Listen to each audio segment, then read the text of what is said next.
bases dropped on a new edition of Soccer Down here. It's May 18th. It's a Monday. It's I guess you could call it an overreaction Monday. There's probably some folks that are overreacting about the Bundesliga, about England's League One, about the Scottish Premiership, about Costa Rica coming back tomorrow, about all kinds of different things. And we've got updates from all over the world today. We even have new contenders in the Twit of the Day competition.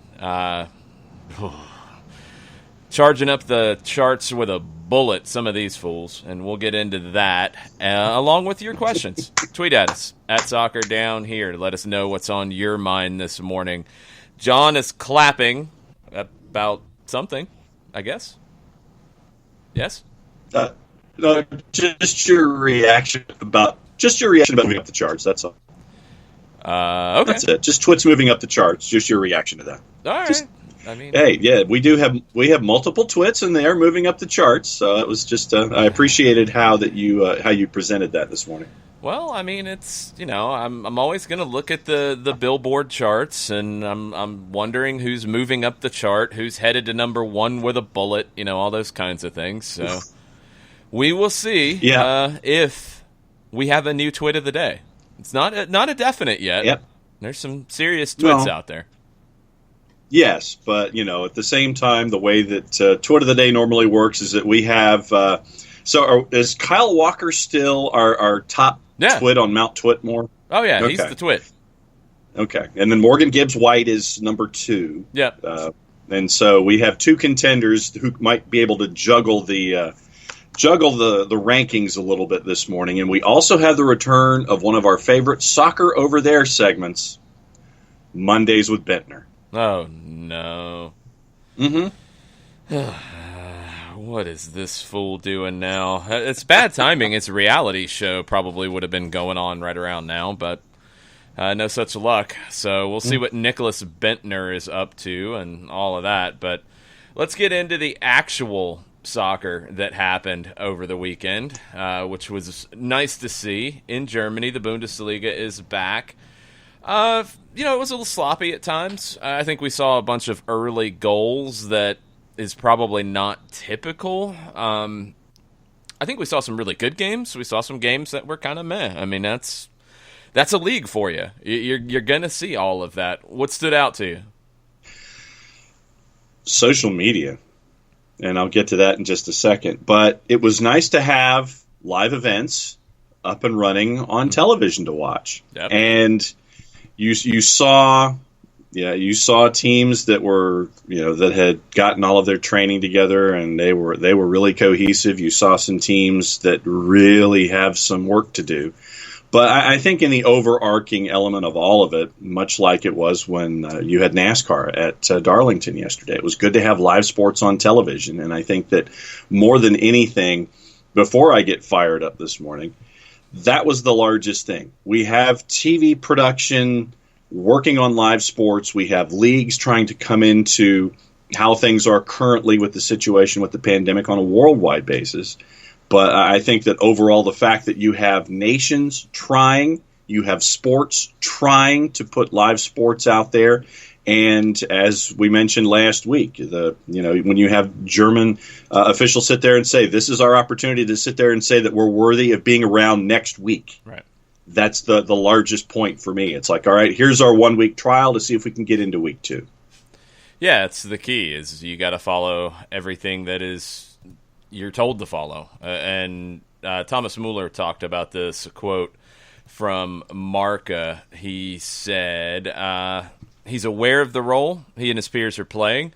He said a lot is being done to avoid infections, but we can't forget that we're being observed more rigorously than the rest of Germany, and that our behavior has to be exemplary. One other thing about the Bundesliga that we saw this weekend, or we didn't see, was fans gathering outside of stadiums. That huge fear that you can't control people and tell them, hey, you're not allowed here, watch at home. People followed that in Germany. Didn't hear anything about any issues outside of stadiums. No, and that was obviously one of the larger concerns. Would fans break social distancing? Would fans leave their homes? And I have yet to see any report of any group of fans that made some kind of a mad dash or a rush to be outside of a stadium in the Bundesliga last weekend.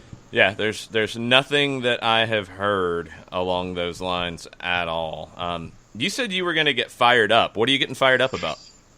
People I'm gonna go ahead and who crack open my Red Bull while you're getting fired up. Which one this morning, by the way? Watermelon. Okay. Oh, and did you, for those who are watching on Twitch and later on Zingo TV, did you break out your Defensa y Justicia shirt this morning? Yes. Okay, just checking, because I saw a crest and I was trying to figure out if it was the NHL crest or DYJ, and it's Why DYJ. would I be wearing an NHL crest on a Soccer Down Here show? That's what it looks like when you can't see the entire T-shirt, my friend. It just looks like the top of it, John. So it could have been a St. Patrick's Day issue for the NHL. But sorry, Canada. All right. No NHL right. shirt here.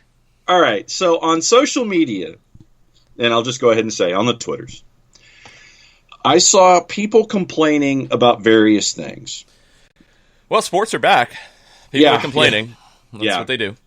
First and foremost, when you have national pundits, Alexi Lawless, after 5 minutes of watching the first Bundesliga match on your family of networks. Well, temporarily, and that's an issue that does factor into this. Yeah, so and that was something that was brought up on our timeline that we can get into in a little bit as well. When you have one of your major analyst pundits sitting there and saying after 5 minutes, okay, I'm done with the silence of the stadiums, time to pipe in your artificial crowd noise, and I'm paraphrasing. It was probably shorter than that just to fit the number of characters. Uh-huh. Understand it for what it is. And this is the point that I made when this was brought up to me when I was doing other segments in other places. That seemed like a very foxified opinion that was just short of bringing the glow puck back from the NHL coverage. Man, that's harsh. Or when you have a sitcom that is taped and there's no studio audience and you insert the laugh track for a joke that the writers want to say is funny, and it's not really funny. Let the game be what it is. Enjoy it for its organic nature. Enjoy it for its presentation. Enjoy the fact that it's actually out there instead of waiting 5 minutes into the first match on the board and sit there and go, I want artificial crowd noise piped in.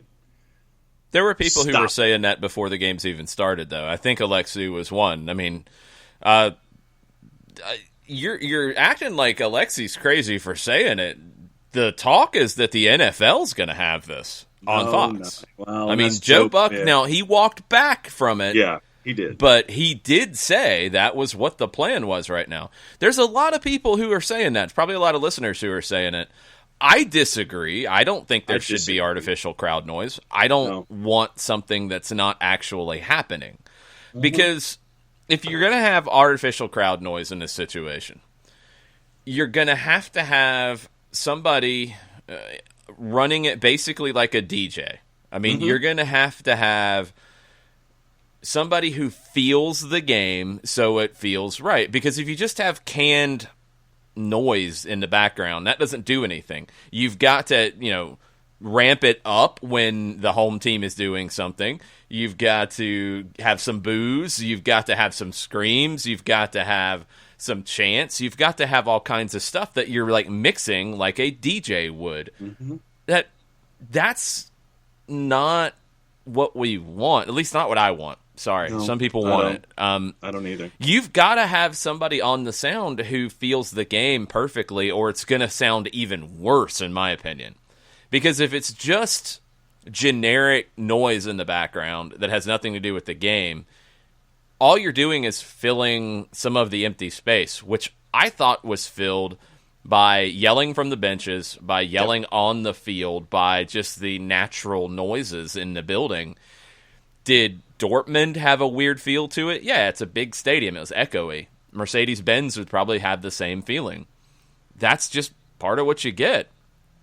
It's better to me to have that than to have somebody trying to hit the right button at the right time to match what a real crowd would be doing, but then miss it and have a delayed reaction or just a completely incorrect reaction. I don't want that. I don't want that at all. No, and the it's Daily not as Mail, simple as just saying crowd noise. Like that. Yeah. That's my issue with this. Is it's not as simple as just saying, "Well, we want canned crowd noise." So, what do you want? Do you just want like generic noise of a crowd? Just you want that down low? I don't know, because you can't just have like static noise that doesn't change. That doesn't work. You have to have somebody actually like hitting the button. So we can set them up with a board, and they can decide when to go. Woo! I mean, that's going to be appropriate sometimes. Mm-hmm. You could have this on there.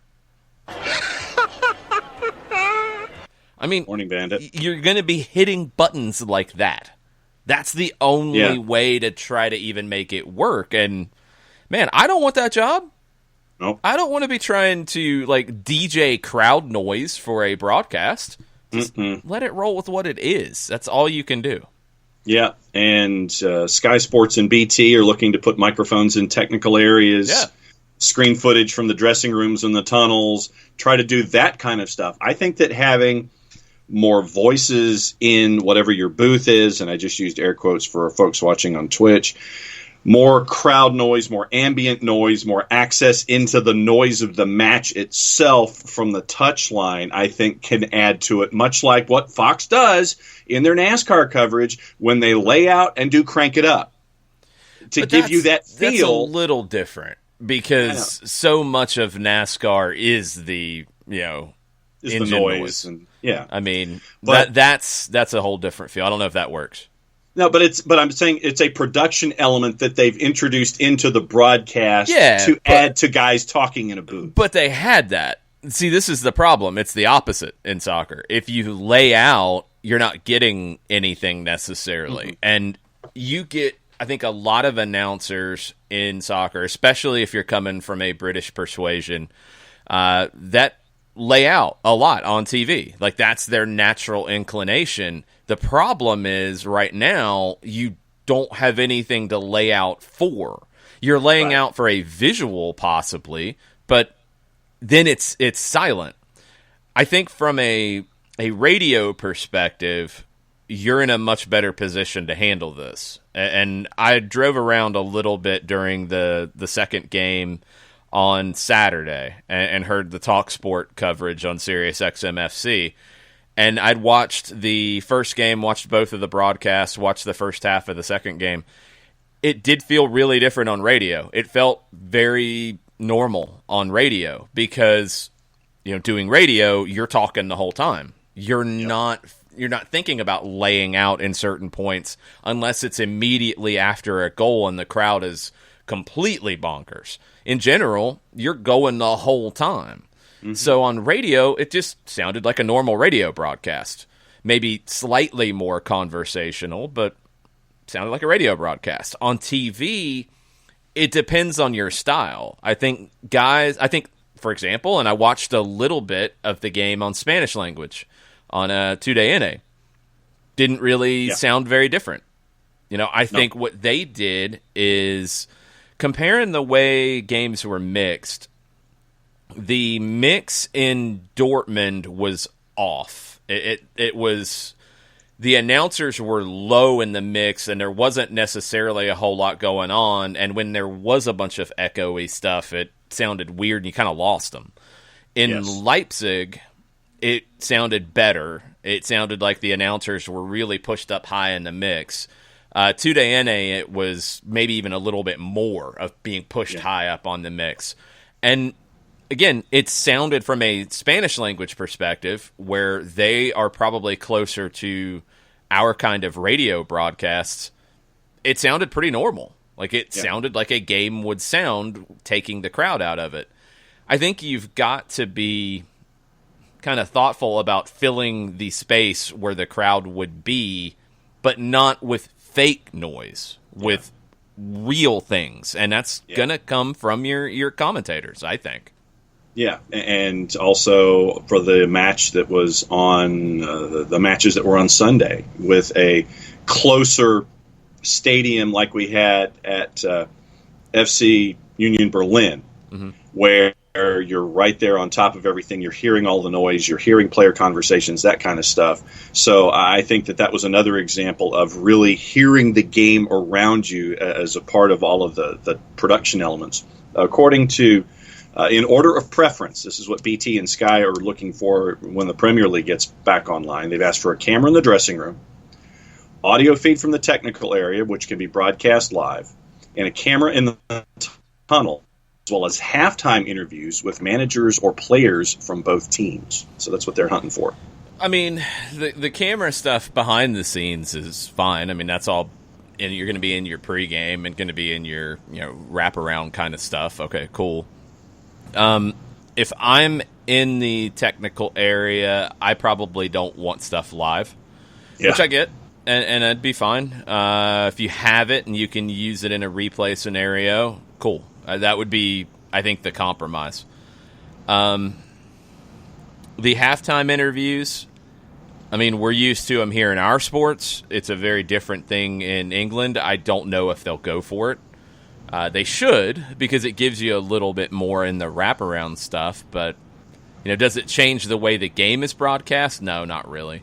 It's Sky asking for something because it's a weird time and they can ask. Like, it doesn't change their broadcast. It's where they would be going to the halftime break. They're just going to have an interview instead. That's all. So they're going to cut their halftime commentary down a little bit to make room for that interview and still throw their commercials in there and go like that. Michael Head came in this morning and he said he loved seeing live soccer again. He thinks that Fox is missing a great opportunity by not having pre- and post-match coverage like NBCSN has. Fox Why no highlight care. package? Yes. That's the key. And Michael, it's because Fox is losing the Bundesliga for next year. It's also expensive to do stuff right now because they would have had to do it properly. They would have had to have, I don't know, whatever uplinking capacity from wherever they're going to have people. Is it going to be in their home? Is it going to be at least one person in a studio? What is it going to look like? You got to have all your staff that you got to pay to do it. And for a property that you're losing, you've only got these last few weeks of, and for a property that kind of trashed you on the way out the door as well, because the Bundesliga's been very clear in saying they were not happy with the way Fox scheduled this and what they've done with the content. Fox wasn't going to spend the money. Flat out. That's it.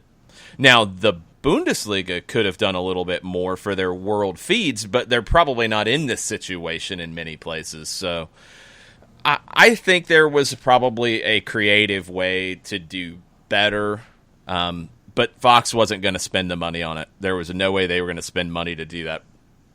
And at the same time, Fox, for anybody that watched the broadcast from Darlington yesterday, they actually took time out to show you all of the different places where folks were to get the broadcast on the air. You had the play-by-play guys were in Charlotte at their hub there.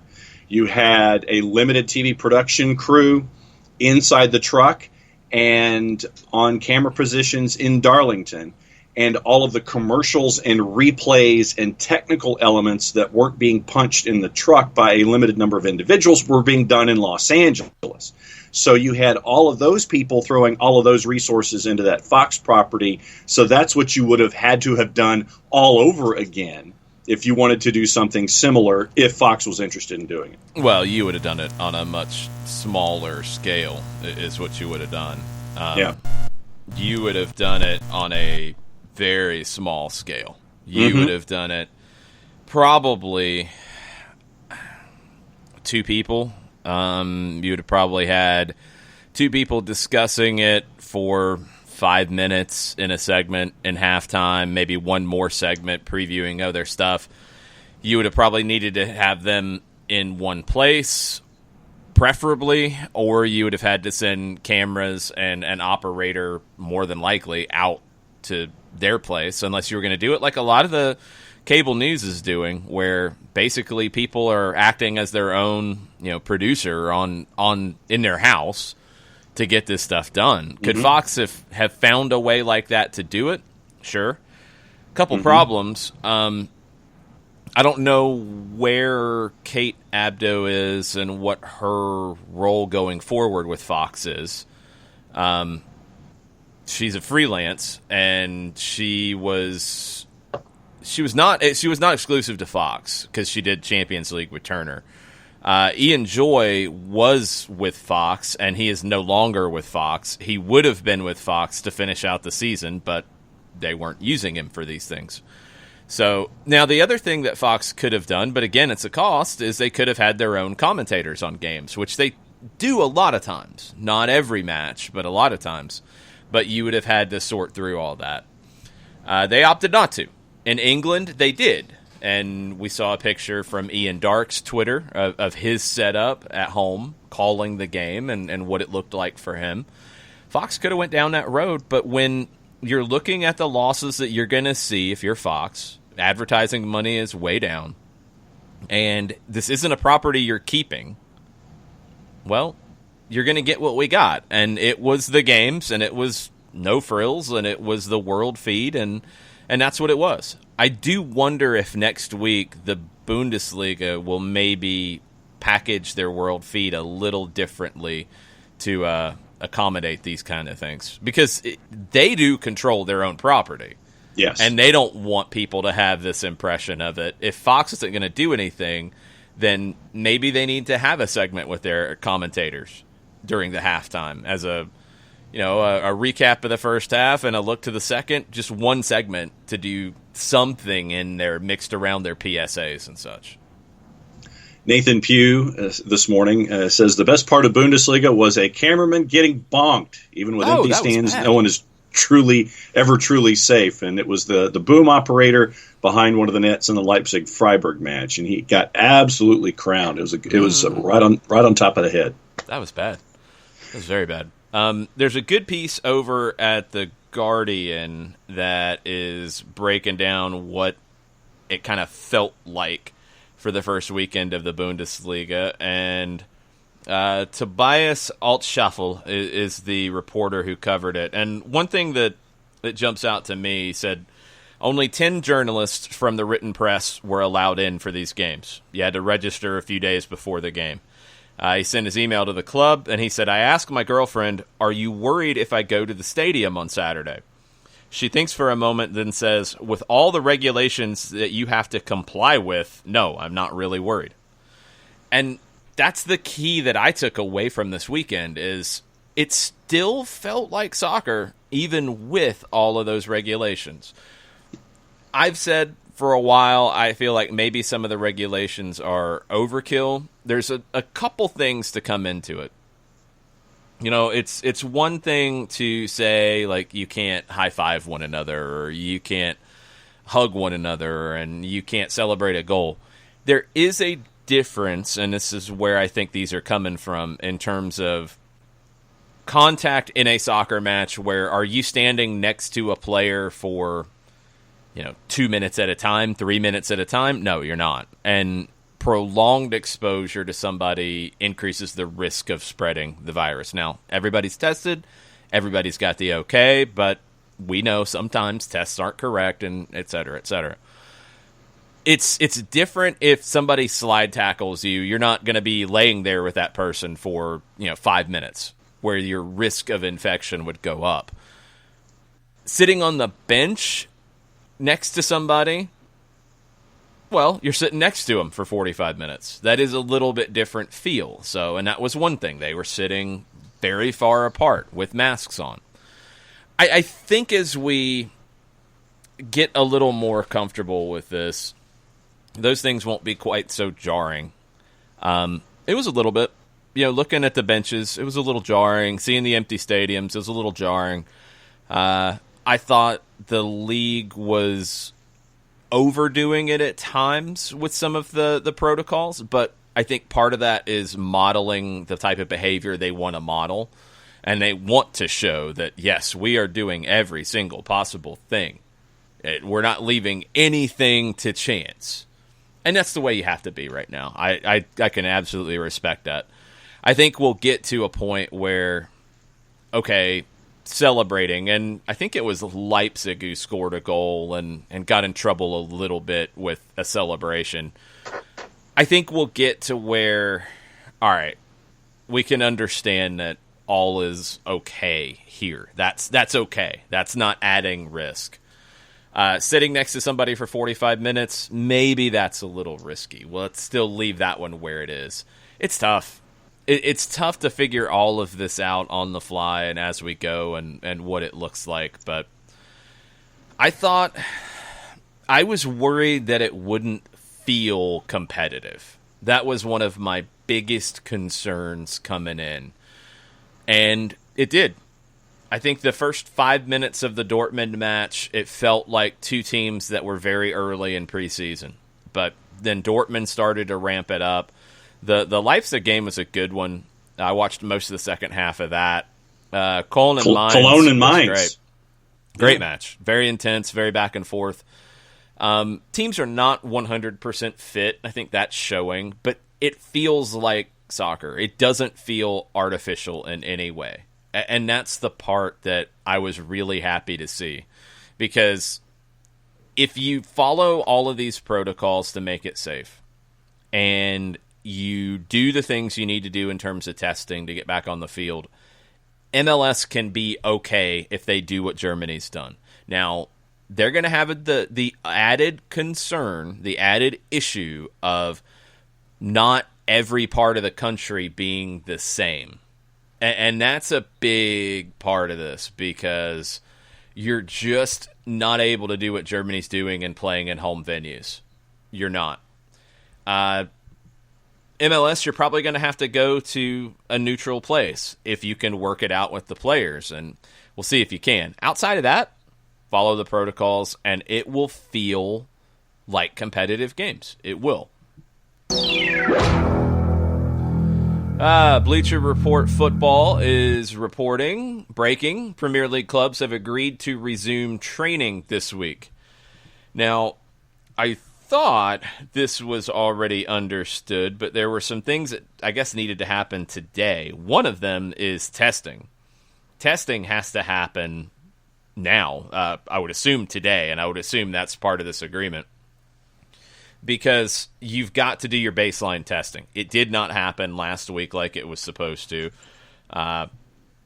You've got to get it done. That's the number one thing to get this rolling. The idea now is first games by June 19th. They are trying to create some buffers in place. There's other slowdowns or hiccups. It could be really crammed together. You could finish the season August, finish the UEFA competitions by the end of August. 3 weeks, you start the next season. It could be that kind of a feel.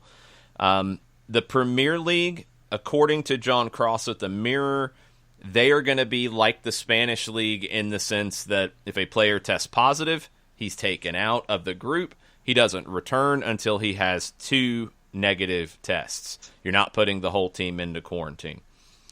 And let's see, TV we've talked about. They really want to get games played in their own stadiums, and the fact that you didn't have any issues in Germany is probably something people will point to. The idea is that teams will resume training Tuesday, but they have to do the testing of their own players first. That was the first step that has to happen.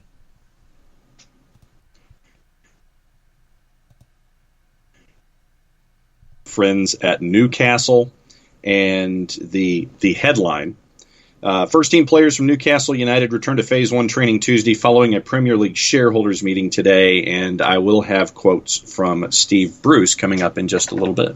All right.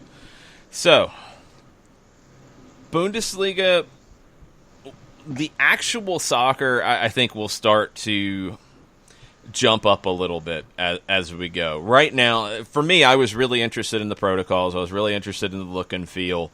Passed all those tests. We have not heard of any issues of any kinds of positive testing after these games. Everything appeared to be fine. You saw lots of forearm bumps, elbow bumps. You saw guys like doing the kid and play, kicking their feet together instead of handshaking with the referees. You saw some little funny celebrations. Look, you got it done, and you get to move on, and I would think that they passed all of their criteria to continue, and that's the key. One big thing that jumps out, only one home win in 8 matches. Home field advantage really doesn't exist right now. So even if you're in your home stadium, doesn't matter. You're not really getting that home field advantage because there's nobody in the stands.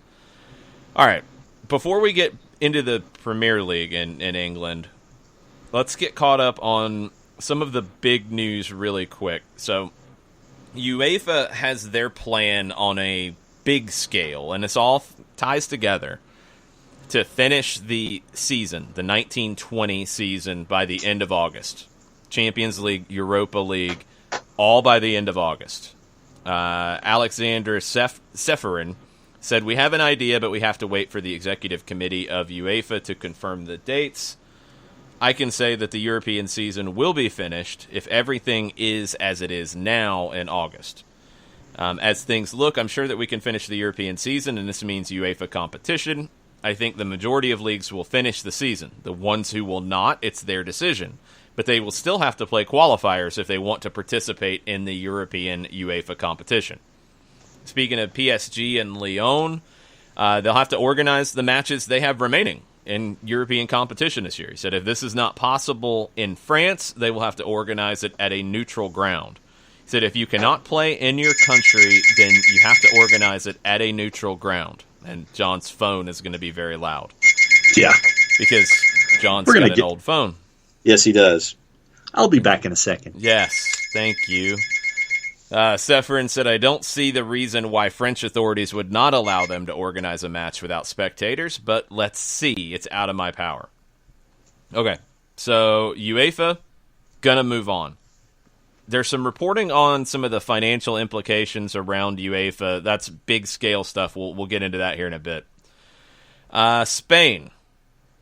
Looks like they are moving forward to get to group training here very soon, and they're still looking at June 12 as starting play.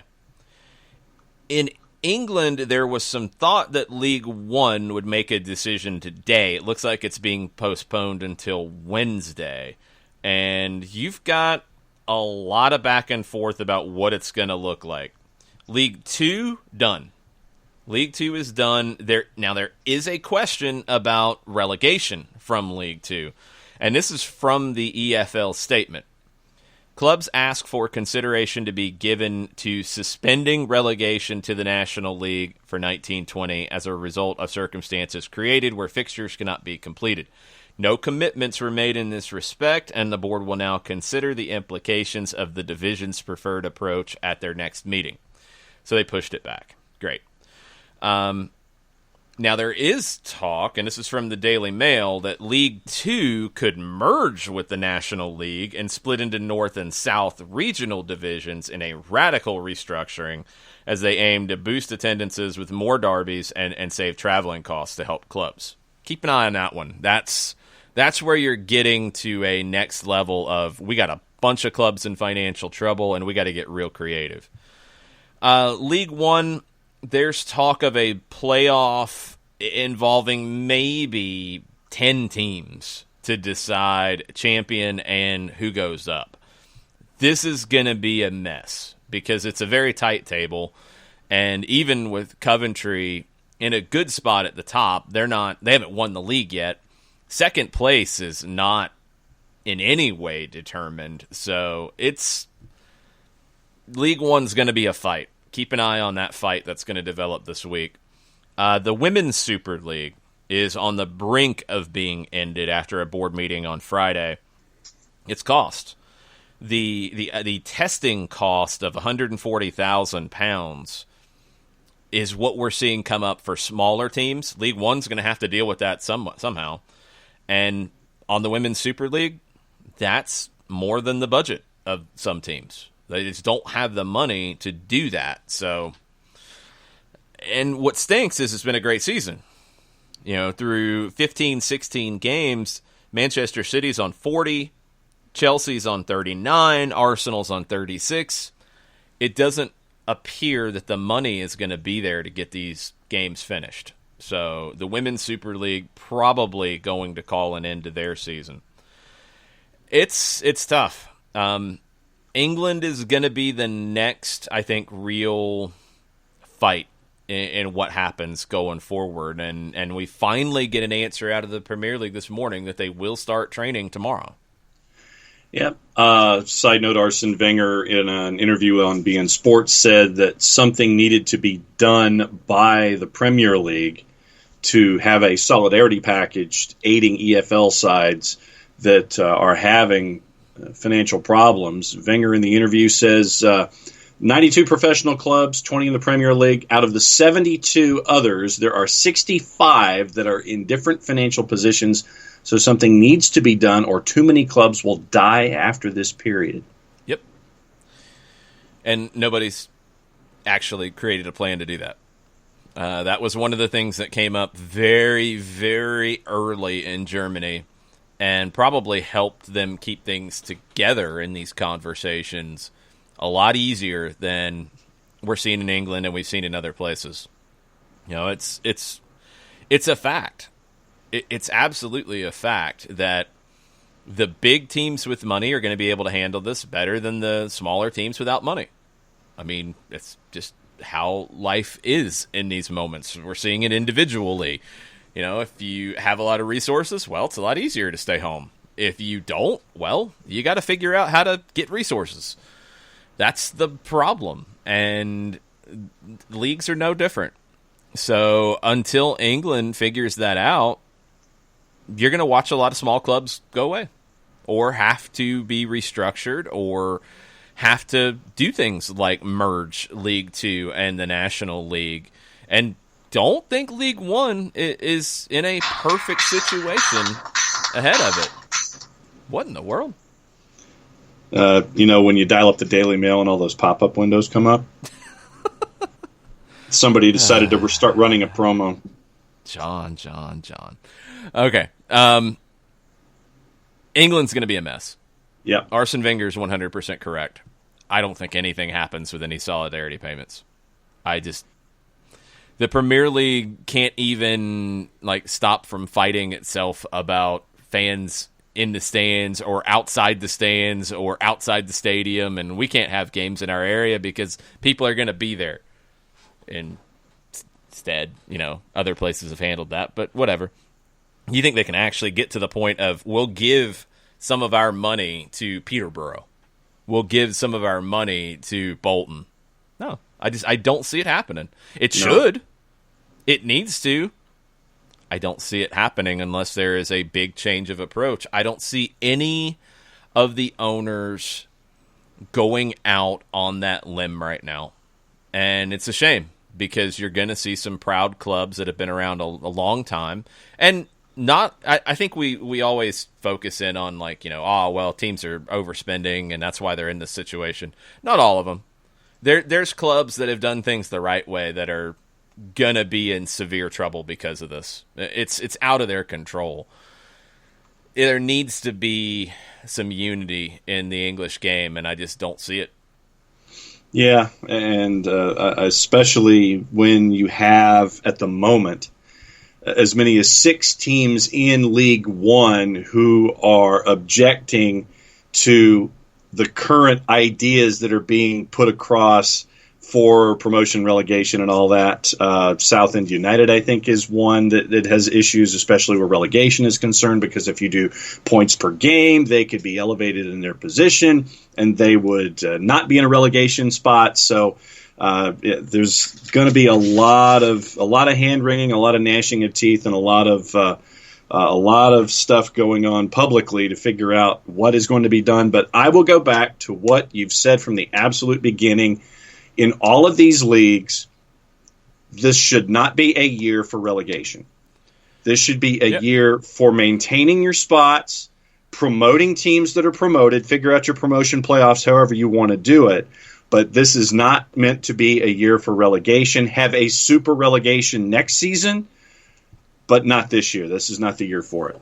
But that's not even the issue in League One. The issue in League One's the promotion side because it's complicated.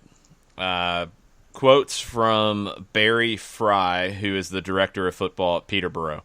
This is from TOT Online, T-O-T-T Online. He had a lot to say. He said that the season would not be declared null and void. Promotions will be granted. There will be playoffs. League One can't agree on the way forward. They're meeting on Wednesday to decide this. He said, my fear is the EFL deciding League One should follow what League Two have done. But that would be wrong, as Rick Perry has said. The Championship, League One, and League Two clubs can make their own decisions. I know the EFL want to promote Coventry and Rotherham, the current top two, and then have playoffs. I can just about see why Coventry would be allowed to go up, but promoting Rotherham would be wrong. They are only 2 points ahead of 2 teams and 3 points ahead of 4 other teams. Ourselves and Oxford have a better goal difference. See, this is the stuff. I mean, Barry Fry. Who cares if you have better goal difference than somebody who's 4 points ahead of you or 3 points ahead of you? We know how things work. That's such a frustrating statement from somebody who is in the game and trying to use that as justification why they should be ahead of somebody or get promoted ahead of somebody or whatever. Points are what determine it. It's nice. You have a better goal differential than a team that has a better record than you. They have a better record than you. Like, stop bringing that up and doing this because, I'm sorry, you look foolish. To say that it's all very close, yes, it is. Absolutely. And if you're going to play out the rest of the season, do you have the money to do so? That's the question. It's a very simple question. Okay, do you have the £140,000 to play the rest of the season out because you need that to do the proper testing to do it safely? Yes or no? Does the whole league have that? I'm gonna guess the answer is no. Yes, that would be my guess as well. Then what? All right. How are you going to determine promotion? Because this idea that you can play some games and not others, well, does that take the £140,000 testing bill down some because you're not doing it as much? You're only doing it for a smaller number of games? Maybe. I don't know. That's possible. But then where do you draw the line? You know, what is the spot where these teams are done for the year and these teams get to keep playing? It's brutal. Rotherham, this is back to Barry Fry. Rotherham might go on and finish second if we played the season out, but equally they might finish 8th. Different playoff proposals have been made as well. Our chairman has suggested 8 teams could be involved, but we will just have to wait and see what happens. Obviously, a weighted points per game suits us if we can't play on. The weighted points per game thing, I don't like at all. Like the idea of weighting home and away, and that feels like somebody who does not get what they want and trying to come up with a way to massage the numbers to get what they want. Yes, exactly. He says it's a lot fairer than a straight points per game formula. But yeah, it helps you. Well, obviously. yeah, I was going to say that. it's fairer to you than it is to anybody. It's absurd. Barry Fry said, one thing for sure is we won't vote to try and scrap relegation like League Two clubs have. There is no sporting merit in that at all. Well, considering that one of your teams has already been blown out. No, it's not one of Barry Fry's teams. Barry Fry doesn't care about that. Barry Fry doesn't care about anybody other than his club. And that's how English clubs have said this is how it's going to be. We're going to care about our club. That's it. That's why Arsene Wenger's idea of a solidarity payment won't get anywhere. Nobody cares about anything other than their club. Germany, it's been done differently. I think even Spain, Italy, it's not being done in this way. It is a little bit more one for all. England, Scotland, forget it. Forget it. It's survival of the fittest or who has the most money. You keep moving forward, and if that ends up killing off a bunch of smaller teams, well, oh well. I mean, that's where we're at in England. And this idea, like, Barry Fry's not going to support relegation because there's no sporting merit in that at all. But he's trying to find sporting merit justifications for why his team should jump others if the season doesn't get finished and get into a promotion spot or a promotion playoff spot. You can't have it. You can't have all this both ways. You can't say, well, yeah, they could finish second or they could finish eighth if we played it out. Well, you can't do that. And then at the bottom of the table, we'll say, well, yeah, they're going to get relegated. Sorry. That sucks. Well, they might not have finished in a relegation spot. That's the whole point. But again, nobody cares about any club other than their own. We've seen it. We're going to see it even more. And just wait. Just wait. Because it will come up in the Premier League. You're going to get comments like this out of Premier League clubs, and they're going to get a whole lot more play, and you're going to see people look incredibly selfish in a time when it's going to do horrible PR damage to them, looking so incredibly selfish during this time. They will. They will. It's going to happen in the Premier League too. I honestly can see the six that we've talked about consistently at the bottom, for the most part. I guarantee you Aston Villa would talk about it. Guarantee you Watford would talk about it. Guarantee you that Brighton will talk about it, because Brighton has been one of the most vocal this entire time about whether or not the season should be played, whether it shouldn't. Hold on. Brighton has been vocal in like yelling whatever random nonsense comes to mind. Have they actually put forward a plan? Mm-mm. That's what I'm saying. Like Brighton, yay, they've yelled about all kinds of things. Oh, I was just talking selfishness in general. I wasn't even talking about having a plan. But no, we're past Brighton's arguing. Like, they're training tomorrow. We can put Brighton's past comments and things about, and we can put the null and void comments to the side for now. They're training tomorrow. There is a pathway to playing. The conversation's going to change. We can't necessarily just say that Brighton said this before. Okay, now it's going to be different. But when you get into the scenarios of home field, neutral venue, you're going to have these things come up. The only thing that matters in this, really, sponsorship. That's it. That's it. That's the only thing that comes up. As we saw in Germany, you had one home win in 8. You don't have a home field advantage playing at home in a neutral venue or in an empty building. You don't get the home field advantage. So, are you really worried about your fans gathering outside, or are you using that to try to get what you want? If you're really worried about it, well, then play at neutral sites.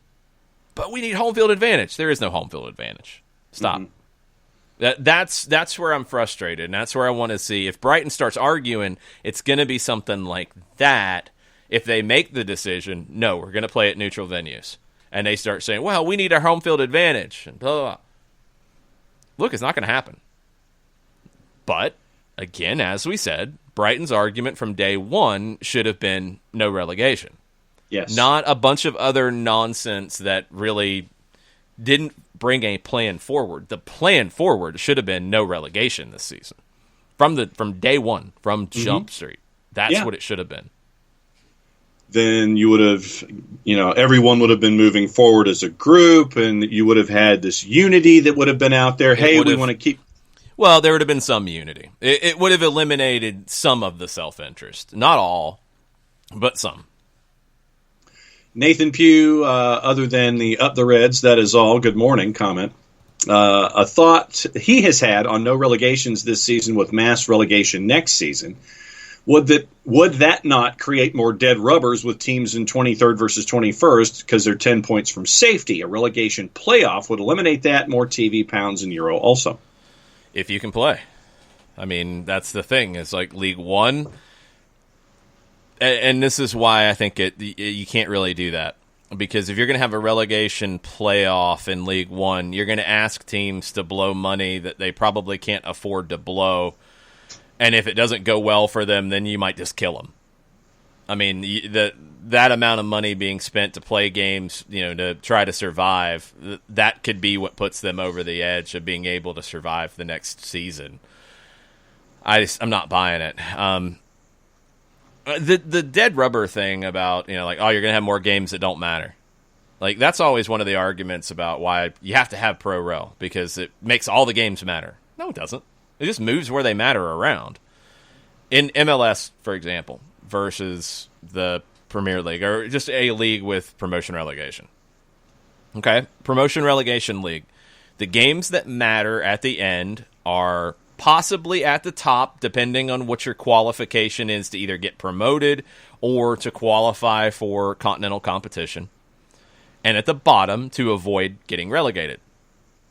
Games between 9th and 12th mean jack squat. Nothing. Nada. Dead rubber. They mean nothing. Okay? In MLS, what matters at the end of the season? Games at the bottom with teams who are, not going to the playoffs? Nothing. Means nothing. Games in the middle matter because you have teams trying to get into the playoffs. Games at the top matter because you do have a trophy in terms of the supporter shield on the line. You have home field advantage in the playoffs on the line. And home field advantage, I don't love the new MLS playoff format. I'd rather have two legs. But yes, home field advantage does matter more, which means more games at the end of the season matter more. It just moves it around. So you're going to have dead rubber games no matter what you do. In this case, I don't want to have teams blow themselves up financially to possibly avoid dead rubber games. I don't. I'd rather see those teams that are at the bottom of a league. Typically, they're at the bottom of the league because they don't have the money to compete, because cash rules everything around me. Wu-Tang had it right, and it's what determines league placement 9 times out of 10. So if you're at the bottom, you don't have the money to compete. I don't want those teams that are already in financial trouble to get into more financial trouble. That's what I'm hoping to avoid by not having relegation. Yeah, next season would be weird. Yep, you're going to have some games that moving the tables around of, what matters, what doesn't. Is this team definitely getting relegated? Are they going to have a way to play themselves up? Next season, you could create a playoff out of it, potentially. I'd feel better if you're going to do a relegation playoff. I'd feel better about it next season than right now. If you have the 6 teams getting relegated next year because of your super relegation and you want to have some kind of playoff format, okay, cool, down with that. But this year, no. You just got to survive. You just got to have as many teams survive this as possible. That should be the goal from the FAs and the leagues, and I don't think it is in every case. No, League One, if you go points per game, Wickham goes from 8th to 3rd, which next Peterborough, which puts them out of the playoff picture. And their club chair, Darren McAnthony, has already threatened the EFL with legal action should the campaign be abandoned. Uh-huh. That's what's going to happen. This is the stuff that you're going to get, and it's not going to go away at all. It's not. It can't. Let's go back to this League Two National League thing real quick. Oliver Holt at the Daily Mail yesterday. They have had preliminary discussions. League Two National League merged on a regional basis. League Two North and League Two South would come out of it. Very tentative. That would create essentially 5 divisions in the pyramid. Would help small clubs with more local derbies.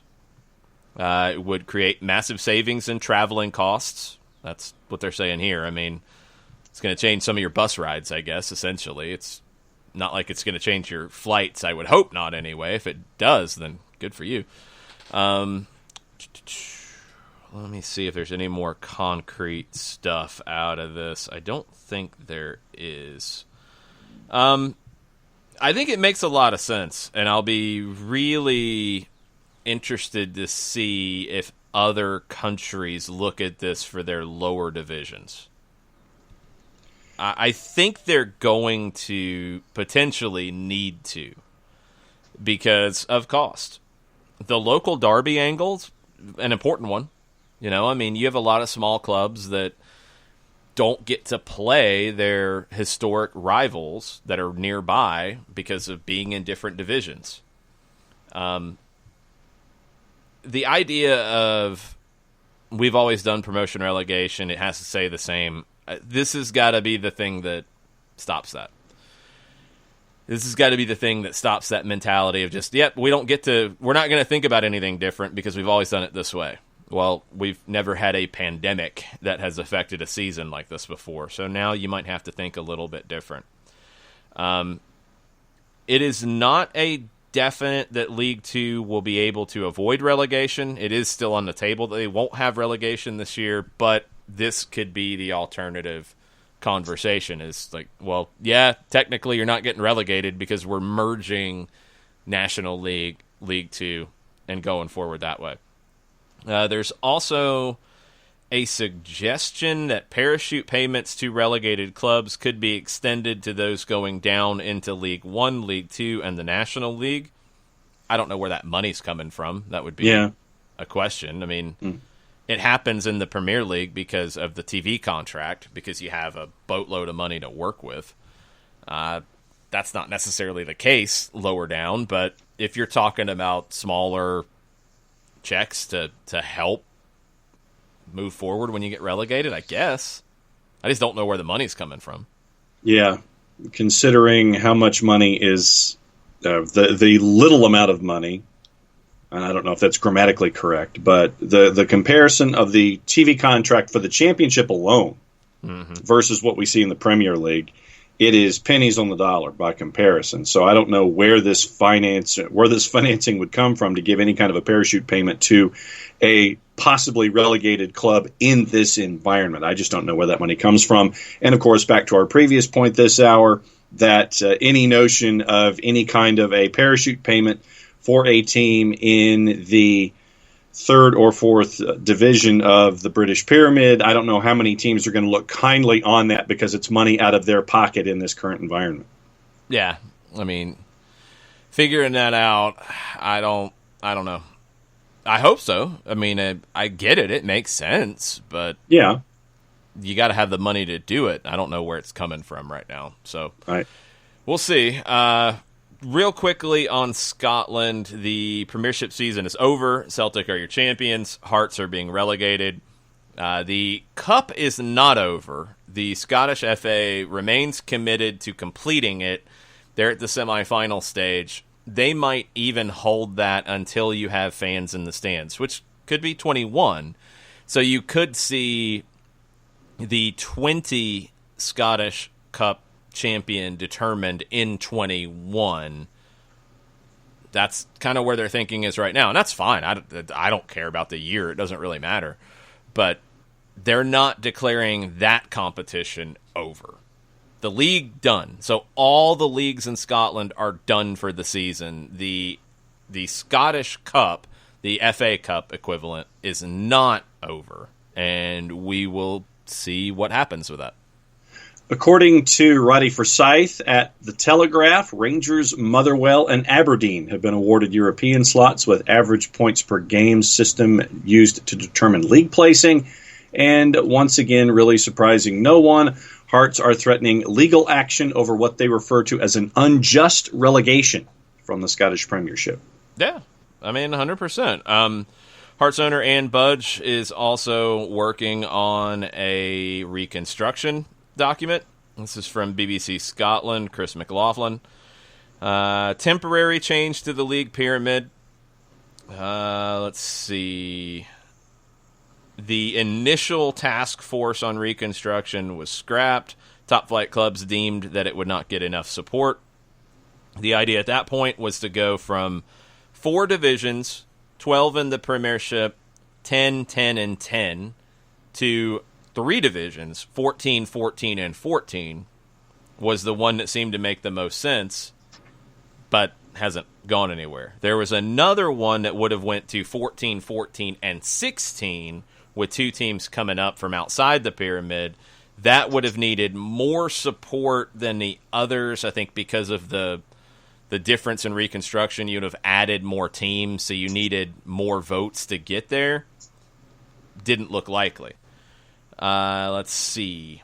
Speaking after talks broke down this month, and this is before today's announcement that the season is done, Budge said the club would, quote, take further advice should they be expelled from the Scottish Premiership. She said, it is fundamentally wrong that any club should be unfairly penalized by exceptional decisions that have had to be taken to deal with the current crisis. I would stand by that view regardless of Hearts' own position. To pour more financial hardship on specific clubs, given what we all are going through both now and for the foreseeable future, is both outrageous and shameful. She's right. She's Their 100% statement, right. Yeah, no doubt. Hearts will shortly, and this is from Hearts today, earlier today. Hold on. Hearts. It doesn't want to work. Never mind. Go ahead. Quote, middle paragraph. Hearts will shortly submit a members' resolution that we believe is a pragmatic solution to the issues the game currently faces and a way forward that the clubs can unite behind. It is our belief that this resolution, if supported, will provide an opportunity to avoid disproportionately disadvantaging financially and otherwise any club. This is possibly the final chance for our game to stand together, protect each other, and not only survive but flourish in the aftermath of this terrible pandemic. Players from across all leagues have shown a desire for reconstruction, and having already received support from some clubs, we are hopeful this resolution can positively progress Scottish football. Today was in not Scotland, in the statement. today. There we go. That was not in the statement. However, there it is. There we go. So Hearts is going to fight everything, as they should. Hearts has shot themselves in the foot multiple times during this season. They are not, without blame in having financial issues. However, no, yes. I'm not. It's not joke time. I mean, however, she's right in that pouring more financial hardship on teams right now is not really a smart way forward, especially when you have something like this. Again, from BBC Scotland, Keith Wyness, who's the former Aberdeen CEO, he's saying Scottish football is going to go down to 2 leagues after the shutdown. Really? Well, you're going to have teams die. I mean, there's no really. This is what we have to understand, people. This idea that everybody's going to come out of this unscathed and everything's going to be just fine, and just don't play, doesn't matter, you don't have to worry about it, everything will be fine when you come back. No. We have to stop fooling ourselves. That's why relegation shouldn't happen. You're going to kill teams. Flat out, you're going to kill clubs. And they could do everything right, but they might not have enough clubs for more than 2 divisions. That's the whole point. It's not just Scotland. People have to understand that, these teams, the game, they shouldn't be played. Like this, I don't like watching soccer with no fans in the stands, and this doesn't feel right to me, so this is wrong, and this should not happen. Well, then you want clubs to die. Do you? Oh, no, I love the game, and the club. But they shouldn't play right now, should they? No, that's wrong. They can't do it. They can't guarantee safety. Well, then they're going to go out of business. You need to understand this. Mm-hmm. Even if you do everything right, you're going to have clubs that are going to go out of business. They're not going to be able to deal with this. Are there clubs who accelerated that issue because of their own stupidity? Yep. They still didn't expect a global pandemic to shine the light on their own stupidity so fast. You're going to have clubs go out of business. Period. We have to stop being shocked by the idea that League Two might have to merge with the National League, because it's the only way to make it make sense for enough teams to continue. We have to move on past this idea that you're going to see 2 divisions in Scotland instead of 4. Well, why? You're going to have teams that fold. You're going to have teams that disappear. Wyness, who was at Aberdeen from 2001 to 2004, he said, I do think there is going to have to be a complete recalibration looking to 1 or 2 leagues maximum. I think that is going to be the financial reality. This has made everybody look at themselves starkly and realize that things may not go on or come back as normal. It's real. It's real. And yes, that is forcing teams to figure out if they can play safely right now. The Bundesliga has created a pathway to do that. The Premier League needs to get there. The Championship, it's going to be tough, but they need to get there. Spain, Italy, everybody else need to get there. But not everybody's going to come out of it. And the leagues next year, whenever the next season is, I don't think the majority of leagues are going to look the same as they do now. I don't. No, I totally agree. I mean, what the pandemic has done is expose and accelerate the problems that fans knew, or at least those of us that covered the sport, that we knew were there financially, that you can't have teams spending $2 for every $1 that you make and think that you're going to continue to survive through perpetual loans, handouts, government intervention, whatever. What this has done is expose all of these things that we knew were there and has presented what is going to be the new normal. And I know that we use that phrase a lot, new normal, current situation, state of affairs, what have you. But because of everything in front of us, it's going to look different. How drastically different depends on the cooperation of all of the members in each of the leagues in each of these countries. In England, we're seeing everyone looking out for themselves. In Germany, we're seeing a template where everyone can work their way forward. Who's out there first right now and presenting an opportunity for their league to be seen on a worldwide basis? Germany. But that's just me. It's going to look vastly different. How vastly different depends on the leagues and the individual teams and the owners and all of those who are invested in the future of their jobs and occupations. It honestly might not even depend on any of that, because there's going to be some that do things right and still go away. That's the reality here that you need to grasp. You could do what Germany's doing, and you could still see clubs go away. Yeah. Because clubs are losing money even if they come back and play. Yeah. Nobody's coming out of this with everything hunky-dory. A couple more quotes from Wyness about Scotland. We have been repeating this problem with the same fault lines appearing in Scottish football every decade, but now we have got to really face up to it and realize that the whole thing could be lost completely. If it isn't going to happen now, it will never happen. If it just carries limping along, then we are going to be content to repeat the same mistakes and gradually go with a long, lingering, and painful death. That's Scottish football right now, and he's right. I mean, this is somebody who understands it, and it's going to take people putting their big boy pants on, or big woman pants on, in Hartz's case and other cases, and acting like adults and getting this done. Because this arguing, this pointing fingers at one another, this shade throwing at different clubs, these threats, these allegations, you're killing the game, and you're not killing it for the history of the game. You know, the historical elements of the game are in the books. You're not wiping those out. Who you're killing it for is the kids. Flat out. You know, you're going to go try to find another job somewhere else. You're killing it for the kids who come up through these clubs, the kids who look up to these players and look up to these clubs. You're killing it for them. Responsibility. Germany has understood the responsibility of sport. It's not just getting back on the field because of the money. It's not just doing this because of the business. Is that part of it? Yeah, absolutely it's part of it. Don't kid yourself.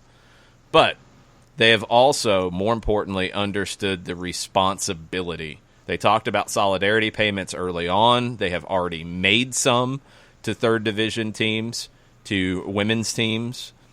They are trying to look out for the overall health of the game. And they've also understood the responsibility of setting the right example. And that is very, very important. If other leagues don't grasp that, yeah, they're going to hurt people right now. Absolutely. People will lose jobs. People will go broke. But they're going to kill it off for the kids, and that's the more important part. That is the number one thing here, is you're going to wreck something that is bigger than you. That's the problem that I have with it. And leaders got to show up and be leaders during this. So far, they've been lacking in a lot of countries, and I hope that changes, because the game's future is on the line here in a lot of places. It is.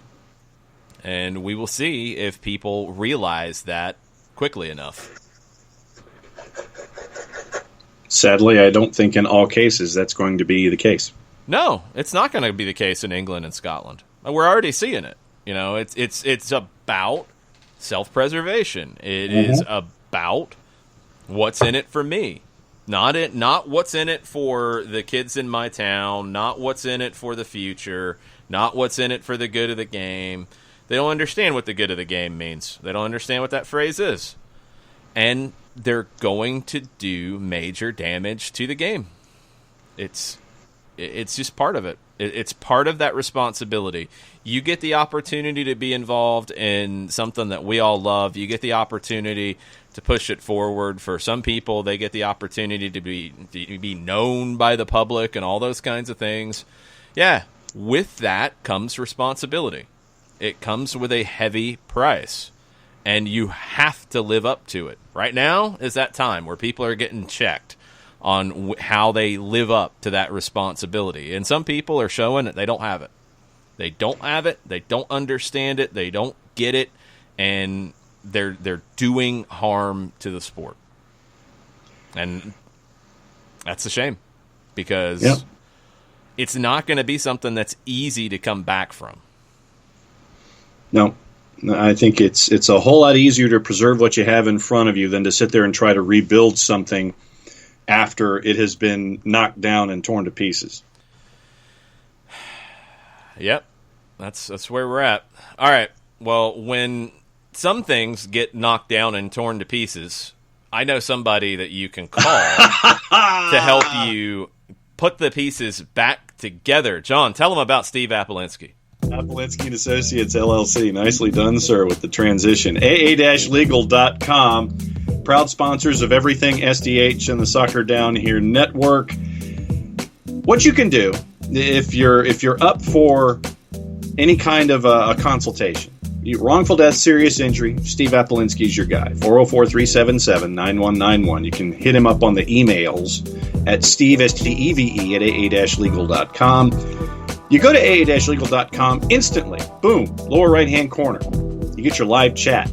You want to talk to somebody right now? Sooner than right now? Well, almost as sooner than right now. But the second AA-legal comes up.com, get your live chat. You can get that going for your free consultation. Over 30 years of experience, over $40 million in settlements and judgments for their clients. Wrongful death, serious injury. Steve Apolinsky & Associates, proud sponsors of everything going on here at the SDH Networks. AA-legal.com, STEVE at AA-legal.com. If you want to talk to one of the guys who is Legal Elite by Georgia Trend Magazine, one of the top 100 trial attorneys in the state of Georgia, 404-377-9191. Apolinsky & Associates, LLC.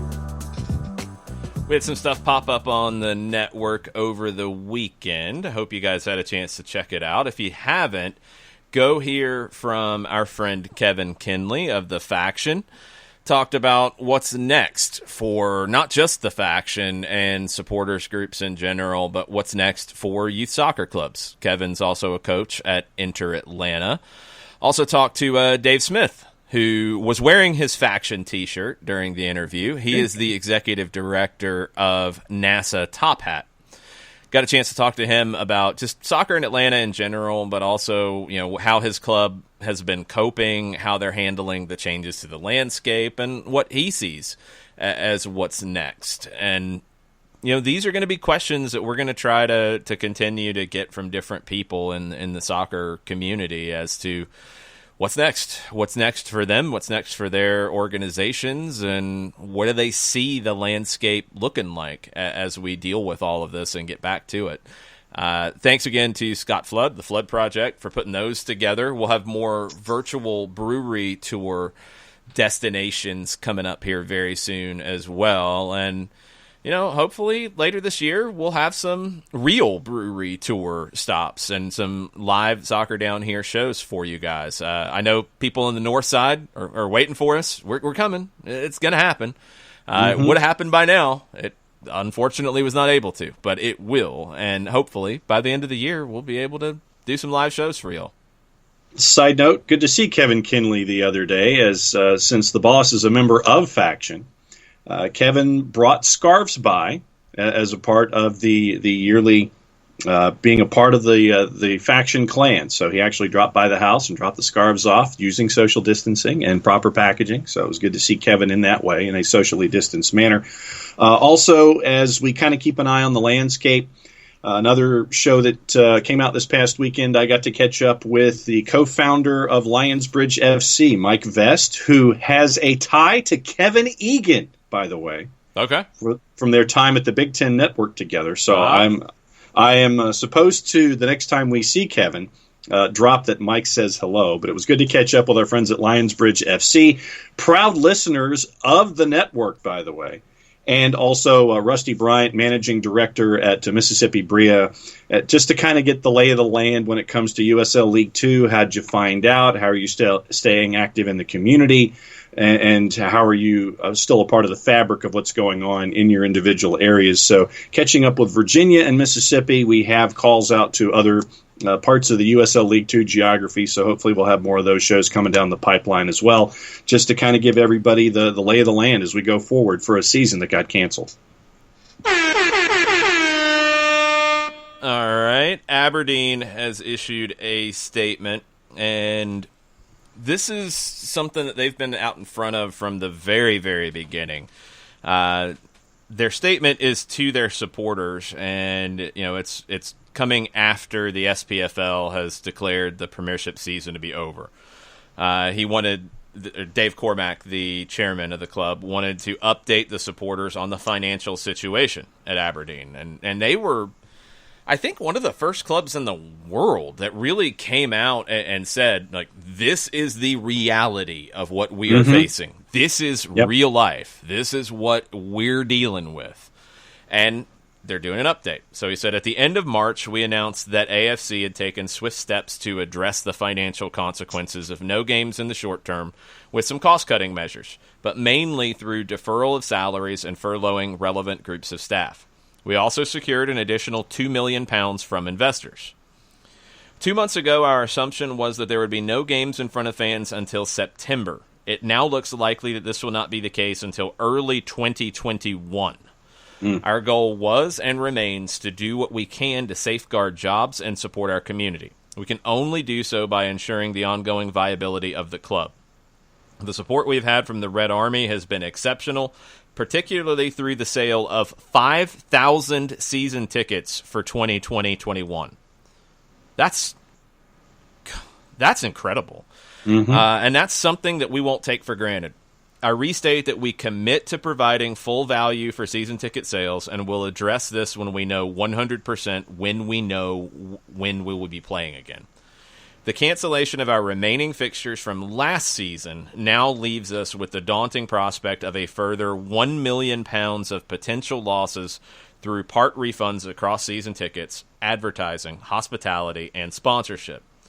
Where possible, our appeal to supporters who are in a position to do so is to leave the partial refund with the club to help address our funding shortfall and continue to support our community outreach work as part of the #StillStandingFree campaign. We could have wriggled out of offering partial refunds, but we don't believe that is the right thing to do, and that has been our whole ethos throughout this crisis. It's about who we are as a club. at the heart of our city region, supporting our fans and the wider community. We know that many supporters are experiencing hardship, and it's therefore important that a partial refund is made available. Having said that, the club continues to invest in 20 full-time staff who form part of our critical community outreach call center. We could have furloughed this group of staff, but we feel we are doing the right thing continuing these well-being calls and food deliveries to the vulnerable.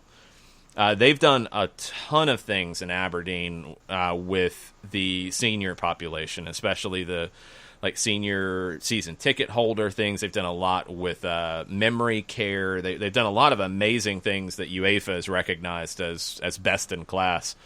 And 20 full-time staff for a community initiative right now, that's an incredible commitment. He said, I do hope supporters will have seen the widespread positive impact the club and trust is demonstrating in our city region. The reality is that we are facing a financial crisis entirely out with our control. As such, my appeal to season ticket members and seasonal corporate hospitality clients who are in a position to help the club financially and in turn the wider community would be to leave any partial refund in the club to help ensure we stay a viable concern. With no income until football resumes, all our energies are focused on 3 priorities. Financial planning based on the various scenarios of when and how football can resume. Measures to deliver value for our fans who have bought and continue to buy season tickets for the new season. Planning for getting back to playing as quickly but as safely as we can, both behind closed doors and in front of fans. As a lifelong fan myself, as I have stated many times, it's our club. Let's come out of this crisis a stronger club and a stronger community. We will get through this, but only with your support and only if we are together. It's from Dave Cormack, chairman of Aberdeen, and he has handled this as well as anybody in the world, flat out. And I'm not saying that because Aberdeen and Atlanta United have a relationship. I have not seen a club be this forthcoming with the financial realities that they're facing. I have not seen a club that has faced those financial realities, but still done things in the community that they have done. As part of this campaign, they have supported 4,600 people with deliveries of food supplies. They have made over 11,000 calls to those who may be at risk of social isolation. That's incredible to not just try to keep the doors open, but to keep the doors open and doing this. Full credit to Dave Cormack and Aberdeen for doing what they're doing. Full credit to Aberdeen fans. I mean, buying 5,000 season tickets right now for next season when, even when they first went on sale, we didn't really know what it was going to look like. Now, I mean, Dave puts it out there. It's a very good chance you're not going to see games with fans in the stands in Scotland until early 21. Scotland and the UK as a whole is in a different place than Germany is right now, in a different place than the United States is. And especially parts of the United States. So, that doesn't mean that that's going to be the case for everybody. That's what Scotland is looking at right now.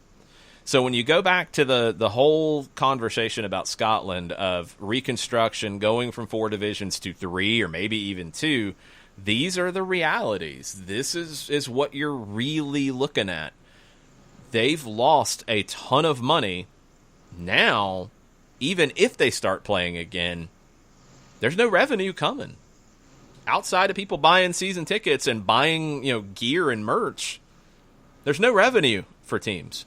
That was the next step that I think everybody's kind of lost. We've had these arguments about getting back because of TV revenue and playing now because of TV revenue. Yep, that's definitely part of it. But then looking ahead, there's no guarantee of revenue going forward. The TV side, yeah, that would be it. Some sponsorship, but do you think that TV and sponsors are going to come back and say, look, we helped you out when you were playing games behind closed doors and weren't able to deliver everything that we wanted you to deliver? Yeah, we got a contract, but we got to figure this out because we're losing money too. And we're not getting what we paid for. These things are going to come up. This is not good. And in Scotland, they don't know when they're going to play again. That's the thing. Looking into next season, there could be some TV money that comes in, but you don't know when that's going to happen right now. So this is the situation that clubs are facing. And Dave Cormack is making it very clear to everybody what that is. And still offering a partial refund, but asking that people keep it in the club so they can continue to do the things that they are trying to do in the community, because that's what they can do right now. Badgermon on Twitch points out that their online store is having a huge sale right now. So if you want to help out Aberdeen buying merch, you can go buy it at their online store. Go to their official website and check that out. I think kits, they were selling out the current kit, I want to say they were $15. Yeah, £15 for 15 for the mini kit, the home shirt, and by the way, and as you were mentioning it, that's the first place I went before you went to go buy stuff. That's what you do. I went to go buy stuff. So the gold kit, by the way, the away top for 2019-2020, £14, and it looks pretty sweet. It's pretty cool. It's a good one. I like it. So stuff is available from Aberdeen. You want to help out Aberdeen, the stuff they're doing in the community is really pretty incredible. And 980 plus deliveries made, calls to people who could be socially isolated, 2,600 children supported in a partnership that they have. They've delivered stuff throughout the region, 4,600 people supported by food drop. People have donated specifically to help Aberdeen. They have a Just Giving campaign. Over £57,000 have been donated. Very, very impressive what Aberdeen is doing as a club, but it's still very, very hard. So if you want to buy a shirt and help them out, go check out the store. Shop.afc.co.uk, and the sale is very prevalent. So, you really could get into some serious trouble, but you're also helping out Aberdeen in a time when they really do need it. Yeah, and Turner Kirby asks on Twitch, saying that they won't have fans until 2021 makes me wonder how much blowback there will be when someone announces that they will accept fans even in 2021. Whoever is able to have fans in the stands first, there's going to be blowback from certain corners of of society on it. There will be. No matter how safe it is or they make it, that will happen. There's blowback about Germany playing games, which is kind of crazy if you're paying attention to things. There's blowback about teams trying to figure out how to safely play games, which, again, we've went through all the protocols, and I'm not trying to bore you guys with that stuff. I'm trying to make it clear that it's not the same thing as you or I going to the grocery store. We're not going into a scenario where everybody has been tested multiple times before you see them. That's the case in these leagues. They are making it as safe as possible and showing that it can be done. But you have to live up to the responsibility, and that's going to be a key. And we've got some Twit contenders for Twit of the Day who are not living up to that responsibility and do make you question, when you have a return to action in England, are these people going to be able to act right? And right now, it's not looking good. No. For some. Currently, as we have Mount Twitmore, it is right now a mountaintop of... It's not a mountain. It's not Mount Twitmore. That's a whole different conversation. This is... Just Twit of the Day? Twit of the Day. They have a belt, and they hold on to it. They are constantly being challenged for the belt. It is like the 24/7 belt that the WWE has. Right now, Kyle Walker has been holding on to the belt. Yes. I think he's about to lose it. Okay. All right. So we have two contenders, and I think that one might have the opportunity to take said belt away from Kyle Walker. Let's go to Chelsea. Callum Hudson-Odoi was arrested, this is from the Daily Mail, on suspicion of rape in the early hours of Sunday morning after a model he met online and invited to his home was taken to hospital. Metropolitan police officers attended reports of an incident at the England International's apartment after being called by the woman. An ambulance also attended the scene. The 19-year-old was arrested by officers and taken into police custody before being released on bail. Today, a friend said Hudson-Odoi denies the accusations. A police spokesman said that ambulance service was called at 03:53 hours Sunday to a report of an unwell woman. When emergency services attended, a woman reported she was raped. She was taken to hospital. A man was arrested at the scene on suspicion of rape. He was released from custody, bailed to return on a date in mid-June. The Sun reported that Hudson-Odoi met the woman online and invited her to his home in breach of lockdown guidelines, sending a vehicle to collect her. Neighbors of the 19-year-old told The Sun that his acquaintance was, quote, very glamorous before the property was crawling with police. The report said the Chelsea star is said to have asked the woman to arrive at his property wearing lingerie and that the pair exchanged flirtatious messages beforehand. Chelsea were contacted by the Daily Mail for comment. Though news of Hudson-Odoi's arrest had filtered back to players and staff at Stamford Bridge during Sunday afternoon, Hudson-Odoi was one of the first footballers in the UK to confirm that he had to be infected. This is odd grammar here. Hudson-Odoi was one of the first footballers in the UK to confirm he had to be infected with the COVID-19 in March, but is due to return to group training by the end of the week, provided his tests allow him to. Yeah, I would think that his tests will allow him to. I would think that his legal troubles might not allow him to. Yeah. You're an idiot. You're an idiot on a number of different levels. Yes, it's allegations on the worst of the levels, but you're an idiot. You're an idiot. You're an idiot. You're an idiot. And these are the things that are going to cause a problem. Obviously, with the allegations, that's going to cause a problem for him. But think about the next level of stuff. You're bringing somebody in.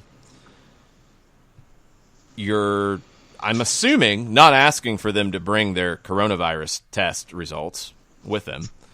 You are bringing them into your apartment, and then, you're hanging out at least, and then you are going to go to training.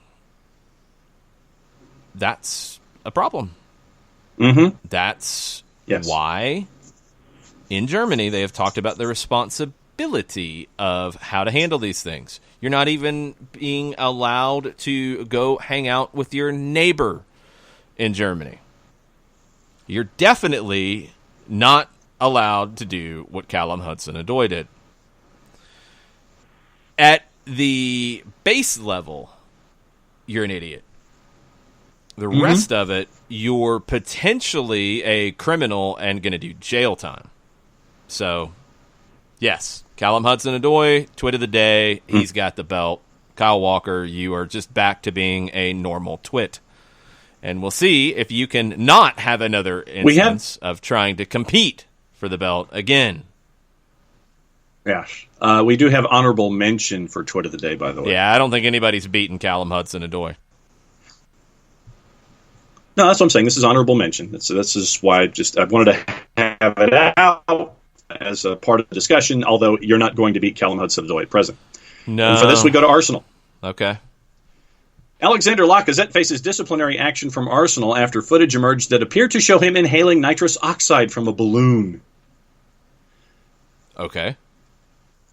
The club are likely to take a strong line. This is from our friends at The Guardian. A strong line after assessing the images, which were reproduced in newspaper reports. Lacazette is pictured with a balloon in his mouth and is quoted as sending text messages to friends saying he is, quote, at home chilling and doing balloons, end quote.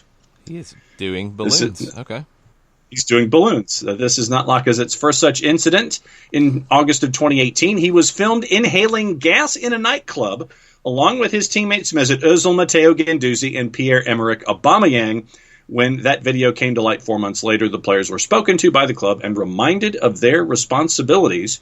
The further frustration that this is Lacazette's first misdemeanor during the COVID-19 shutdown. Last month, he was reminded of his physical distancing obligations after being pictured interacting with a valet who had visited his property to clean a car. While that might be attributed to misunderstanding stipulations regarding essential services and home visits, none of this is a good look. No, I am not up on my inhaling things out of balloons. Haven't heard about that one.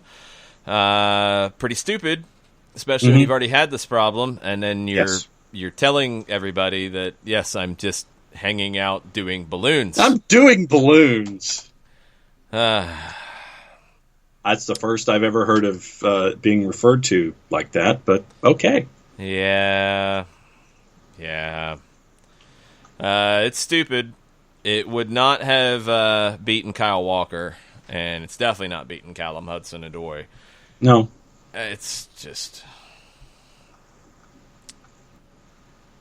You want to know why people are saying the Premier League shouldn't come back in England? Stuff like this. Yeah. I'm just going to compare the two. Sure. Germany, responsibility. Germany, solidarity for clubs. Germany, protocol after protocol after protocol. Something changes 3 days later. More protocol. Manager goes to buy toothpaste, breaking the quarantine period, and he doesn't. And face cream. Yeah, and face cream. And he is suspended. And in the other side, you have players who can't abide by the government's lockdown rules, not the league's, the government's lockdown rules, and are doing criminal things while breaking these lockdown things. Not even just the breaking the lockdown rules and being criminal, doing loads of other criminal activities while this is happening. And you have people saying that, well, we can't keep fans from hanging out outside of our venues when we play, and if Liverpool wins the title, well, we can't prevent people from celebrating, and we can't do any of this. We're just throwing our hands up, and we can't do anything about it. If you can't do anything about it, you shouldn't come back and play. Period.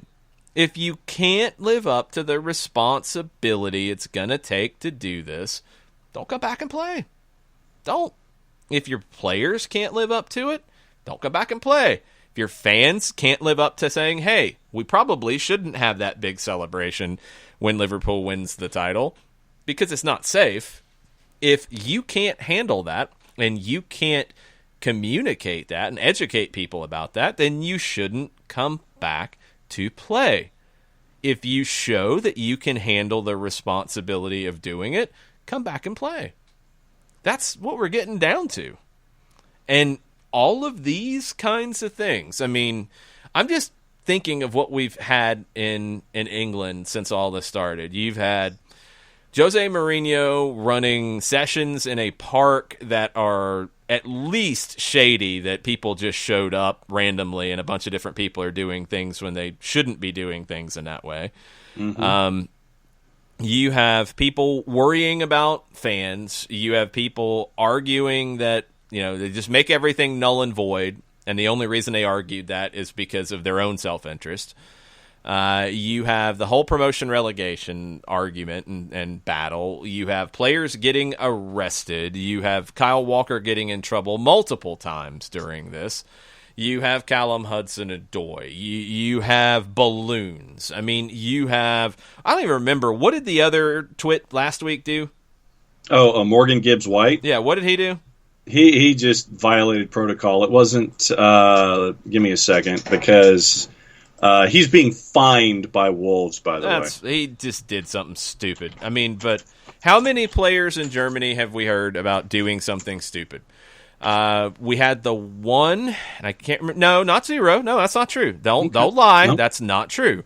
We had a player at the very beginning when they first came back from testing, and they were supposed to be socially distant in the locker room, etc., and he ran around hugging people. And he got, I think, either fined or suspended for that. We've had a coach go buy face cream and toothpaste and get suspended for that. Yeah. We've had some pretty severe punishments for things that you could look that are nowhere near what Callum Hudson-Odoi is doing. Nobody's broken a government lockdown, and nobody's been arrested for other things that they did while breaking the lockdown.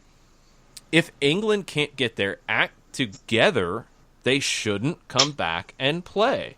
There is a huge responsibility to come back and play. And this is going to be the same for NFL, for college football, for the NBA, for MLS, for the NHL, for Major League Baseball. I mean, I saw yesterday, so Major League Baseball's list of protocols came out for what they think it'll look like when they come back and play. I saw former Major League players be like, well, there's nothing we can do about players spitting sunflower seeds. If you can't control people spitting sunflower seeds right now, and you don't need to come back. Issue, you don't need to come back. No, you can't come back. You can't come back. Well, we can't keep people from spitting sunflower seeds. Well, then don't play. Then don't play. You don't have the responsibility to come back and play. You can't handle it. So, no, you don't get to play. Ridiculous. Absolutely ridiculous. Do we understand there's going to be some mistakes that happen? Yeah, we saw a Leipzig player run in and hug a teammate who scored a goal. I think kissed him on the cheek. Yep. Yeah, that's not what they're supposed to be doing. That's minimal. And they're not going to fine that player, suspend that player, because there's not really a rule to breach. It's not recommended. But that player and that situation, they've been pretty heavily rebuked for. Mm-hmm. And that's nothing. That's minimal. This is going to be different at first. And athletes and teams and leagues have a ton of responsibility to show the way for what things can look like. And if they can't live up to that responsibility, then they don't get the opportunity to play. And that's why I've really appreciated the way that Germany's talked about this from day one of, we have a responsibility to do this right. We do it right. We get another week to do it. And we know how lucky we are to have this opportunity. Turner Kirby asks, do you think when fans are allowed that there will be a waiver on the ticket's fine print about how the patron assumes all risk by going to a large event like a game, assuming the club takes precautions like deep cleaning, encouraging masks, etc.? I would assume so. Yeah, I would think so. I think it's probably pretty easy to fold into the existing waivers of risk that are on tickets when you buy a ticket. I think most of those revolve around, like a ball coming from the field into the stands or a bat or whatever. I would assume it can be folded into that. But yeah, I think there will be. I think that's realistic. Yeah. I'll be curious to see when that time comes, what precautions will be needed. I don't think live large events will come back with a mandatory mask wearing element. I don't think it'll be like some stores right now where you're not allowed in if you're not wearing a mask. I don't think you'll want to have a large event where you're worried to that degree. Encouraging masks, yeah, I do think that'll be something that will be part of it, and it should be. And by all accounts, if FedEx is working properly, we will have our masks in today. Nice. There are a very small handful of masks still available if you want to buy one. $20 a piece. You also will be donating one to Kids at Soccer in the Streets, and we're dropping off masks to them later this week so they can distribute them to their kids. And the masks, I mean, there's been a lot of conversation about it. For me, it's absolutely not a political thing. I don't even understand how wearing a mask has become political. It is something that helps. That's all it does. It's not foolproof. It's not perfect. It helps. It reduces the stuff that comes out of your mouth. I mean, I think everybody who speaks, and the louder you speak, if you're singing, if you're chanting, more stuff is coming out of your mouth. I know none of us try to have stuff come out of our mouth when we speak. It happens. It's happened to me this morning. It happens to everybody. And right now, that is one major way that things spread. So, you wear a mask, you are protecting others from you. If both of us are wearing a mask, then we're both protecting everybody around us. And when more people do it, it helps. It doesn't fix everything. It's nothing to do with anything more than just cutting down the spread. So we have those masks available. If there's interest, we will order more. It is not a problem. We will order more. Die Hard has been great to us with pricing. They've really helped us out in helping the kids at Soccer in the Streets out. We will continue that program if there is interest. So if you want a mask, let us know. There's a very small number available right now. And if we need to make a second run, we will make a second run. And, you know, it's one of the few things that I get kind of, you know, animated about and asking y'all to do is it's just wear it for the people around you. And I know it looks weird. I know it feels weird. I get it. These kinds of masks that we're doing, it's the most comfortable thing I've found. It doesn't feel as weird as it used to. It is what it is. It's something we got to do right now to get back to some form of normalcy, and it will help. Doesn't stop everything. It just helps. It just helps a little bit. Yep. I mean, when I go and leave Office HD middle of the afternoon and do my 2 miles a day, I am wearing a mask around my neck. And when traffic gets kind of crowded, that's when the mask goes up. And that way, when I'm around other folks, it is protecting them from me. That's just how it is. That's how I'm wired when I go out in the afternoons. Yeah, and Turner's right. And thanks to everybody watching on Twitch and chiming in on the chat there as well, along with the Twitters. Turner says, I think a lot of the division in all of this comes from the mixed messages that has happened early on to now. 100%. And this is the country that in the world where we're seeing the most mixed messages, and that's why we're seeing these issues. You don't see the issue about masks in Asian countries primarily because it's something that they have done in the past. Like when you have a outbreak of anything like this that can spread through these types of particles that come from our mouth, that come from our nose, you put on a mask. When you have an outbreak in the community, people wear a mask. They wear a mask in public. I think it's becoming very slightly more common to see here during flu season, but I've seen it more in recent years than ever before. I hope that this makes it not as much of a weird thing to do that. It's, you know, it's just something that helps. It helps during flu season, let alone something like this that is even more contagious than anything we've ever seen. Yeah. It's a mask. Just put it over your face, put it over your nose. That's all you need to do right now to do something tangible that can help.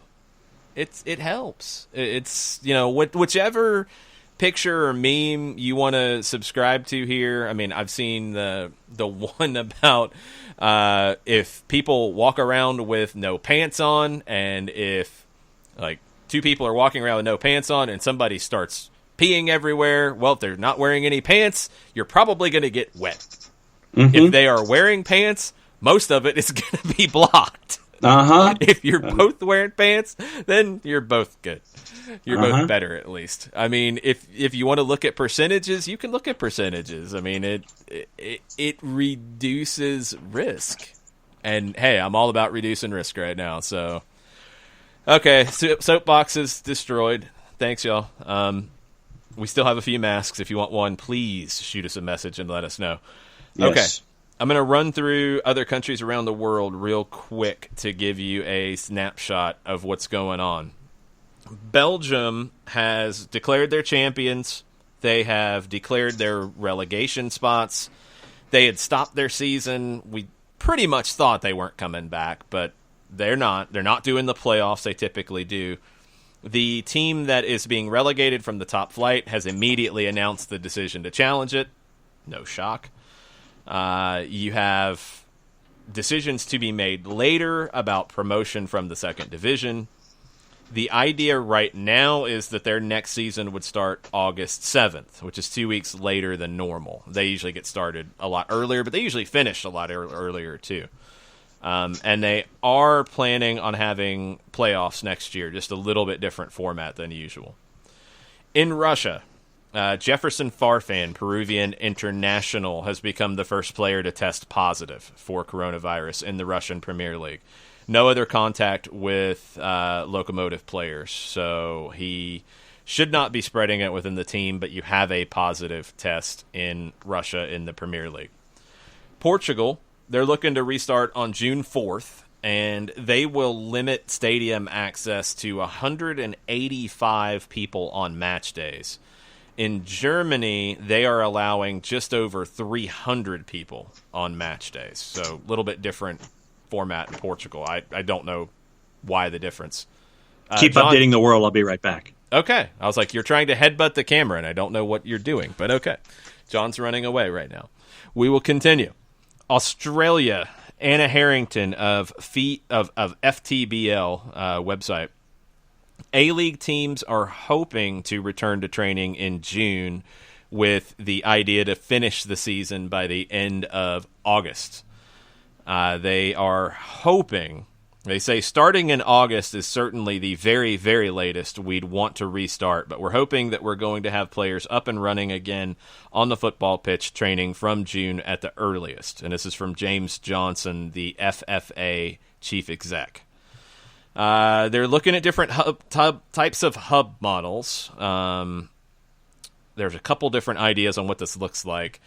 They also have an issue with a lot of A-League players out of contract at the end of this month. And the FA in Australia is in discussions with the Professional Footballers Australia organization, their players association, regarding short-term extensions to finish the season out.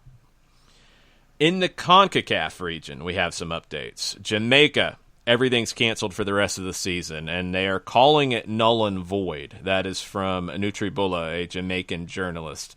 We'll see what they end up doing in terms of Pro Rel, in terms of champions, in terms of et cetera, et cetera, et cetera.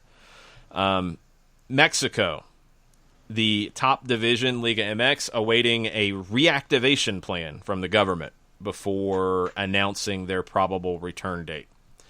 Canada is looking at a hub option to start play in the Canadian Premier League this season. And tomorrow, Costa Rica is back. Their first division will be the first league in the Americas to start playing again. Nicaragua never stopped. A lot of questions about why and how and what's going on there. But Costa Rica will be back. Julian Solano is the president of the federation in Costa Rica. Says, after a long wait, football is coming back to our fields starting from May 20th. I thought I'd seen they were coming back tomorrow. Maybe it is Wednesday. We'll confirm. Says, football is coming back to our fields starting from May 20th and playing Sunday, Wednesday, Sunday until the season is over. If there is a great final, it will be on July 1st. Remember, they do the weird format where, like, if you win the league, but then you get knocked out in the semifinals, you get another chance at the team that wins the playoffs. That's the great final, the grand finale. They got 7 rounds left, plus playoffs. Saprissa has a 4-point lead. Solano also said this: we want, through this return to the pitch, to send a message and a positive image, not just for our society, but also to the whole world, that Costa Rica can do it, which is distinct from other countries, including world powers, that haven't been able to. Yes. Man, Julian Solano throwing Oh yeah, shade. that was a big piece of shade. They're actually back tomorrow, 5:00 Eastern time. Guadalupe and Limon. Guadalupe is at -115. The draw is at +256, and Limon is at +. Limon has the stadium that has the tree right in the middle of the visitors' stands, right at mid-pitch, and they have the shade tree down in the far left-hand corner. Cartaginés and Alajuelense play at 10:00 Eastern. Cartaginés is +191. Alajuelense is at +133. Courtesy of our friends at Odds Portal. Yeah. I need to confirm that because he said the 20th. I had seen it was coming back tomorrow, but he said Sunday, Wednesday, Sunday. So I don't know what's going on with when they start. The big game for the first match week coming back is Saprissa and Herediano. That'll be a fun one. Hopefully it's available somewhere here to watch. Couple other things, and we'll get into some tweets as well. Not twits, hopefully no twits. Oh, well, I do have your Morgan Gibbs White remembrance. £60,000 fine for going to a party that started at 6 p.m. and ended at 3 a.m. that included two Love Island stars reality shows. Oh, yeah, and the Red Solo Cups. Yes, that's the Red Solo Cup party. Yeah, that's never a good sign of social distancing or hygiene when you have drinks out of the Red Solo Cups. Nope. Turner Kirby, this show will not devolve into soccer or law down here. It will always be soccer down here. Unfortunately, there's a little more crossover right now than I like, but it's real and it's not something we can really hide from. Kefsi wants to give a shout out to Franco Escobar, Paulo Neto, special assist to Eric Remedi for winning the EMLS tournament. That was a lot of fun. I watched it. It was fun. Franco's good. Franco's really good.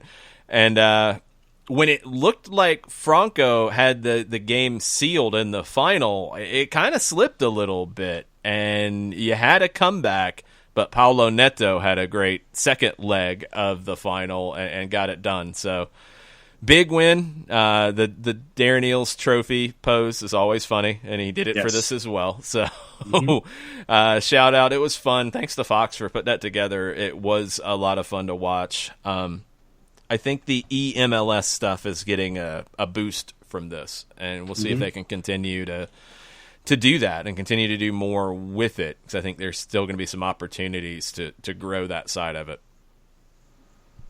All right, a couple of other things. Did you mention South Korea? I did not mention South Korea.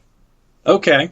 So according to ESPN and various other outlets, leading South Korea club FC Seoul apologized to fans after inadvertently substituting supporters in the stands with sex dolls during their 1-0 win over Gwangju FC on Sunday for Seoul's first home match. Around 20 mannequins, many holding banners and all wearing masks, were spaced evenly around the seats behind the goal, usually occupied by the club's most active fans. As the game progressed, and this is from ESPN FC, however, Korean social media started to light up as it became apparent to viewers that these mannequins, supplied by a local company, Dalcom, whose CEO is a Seoul fan, looked very much like sex dolls. They weren't mannequins. No. They were not mannequins at all. Hello! No. Settle down, Pee-wee. Well, morning, Pee-wee. Hello! Hi. The club released a statement, quote, "We are very sorry about the supporting mannequins that were placed during the game on May 17th. Mannequins. These mannequins may have been made to look and feel like real humans, but they are not for sexual use, as confirmed by the manufacturer from the beginning," end quote. The manufacturer's homepage is currently offline. Oh, yeah, it's offline. Okay. Oh, man. Hello! And a staple of our Soccer Over There show, we can relate this morning, Mondays with Bentner. Oh, wow.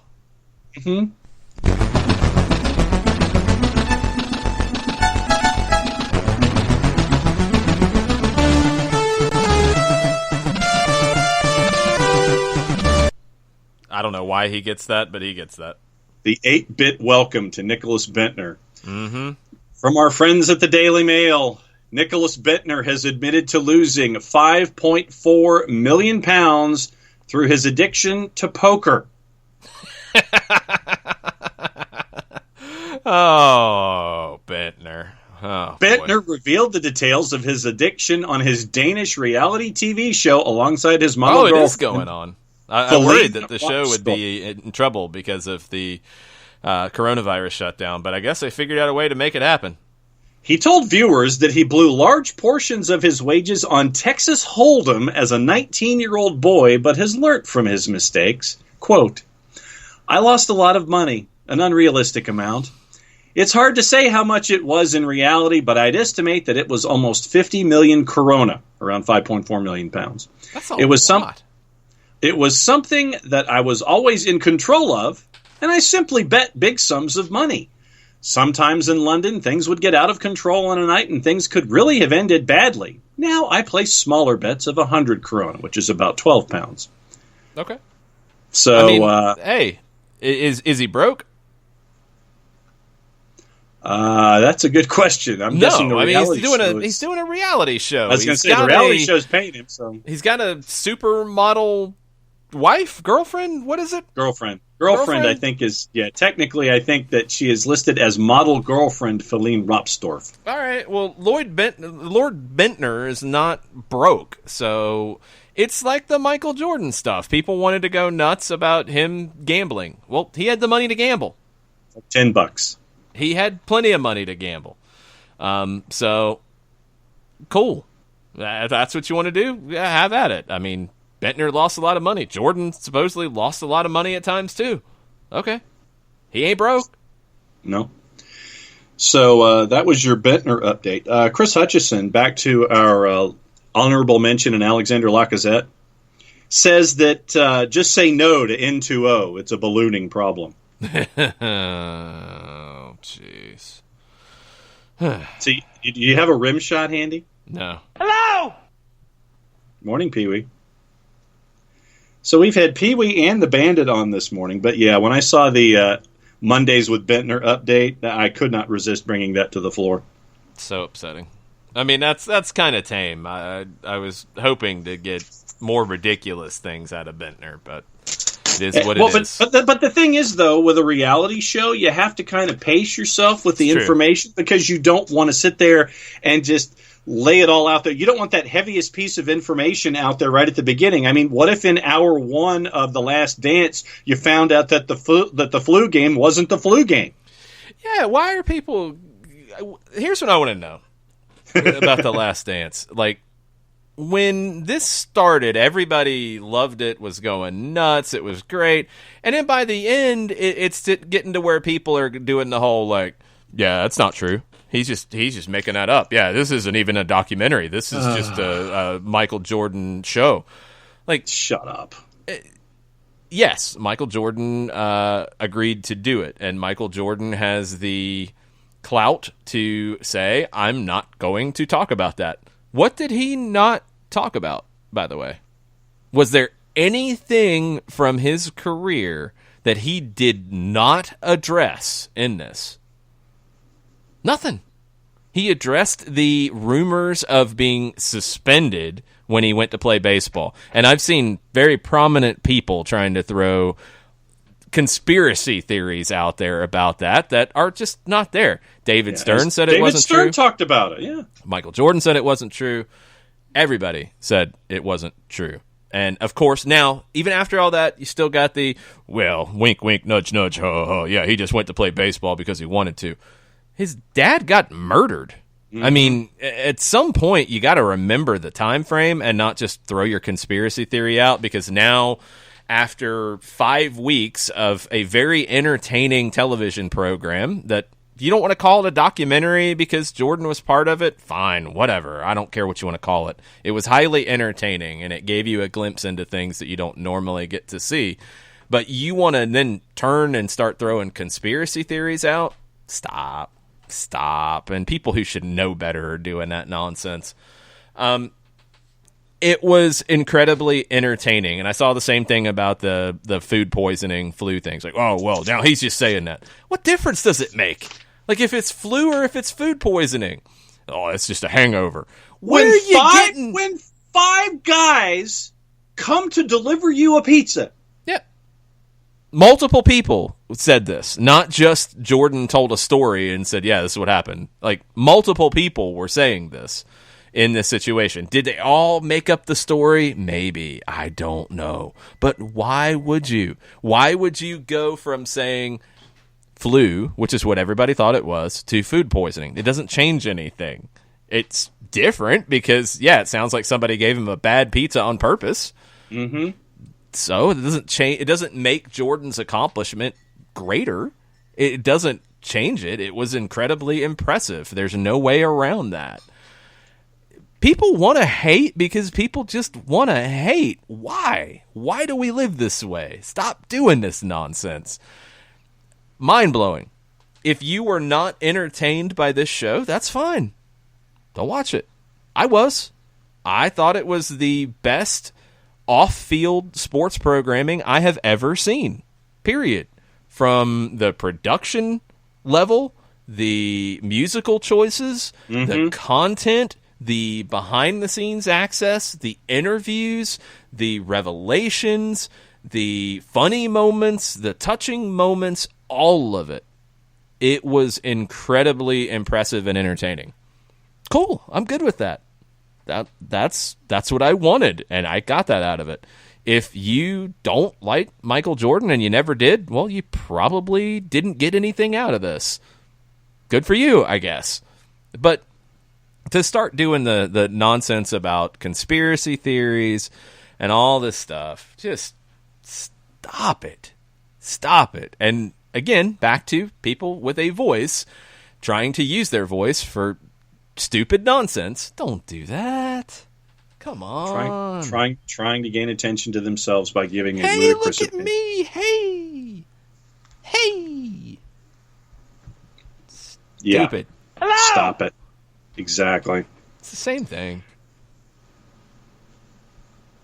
So let's see. Yeah, I'm still here at the store for Aberdeen. I'm really going to get in serious trouble if I'm not careful. Oh, jeez. Here you goes.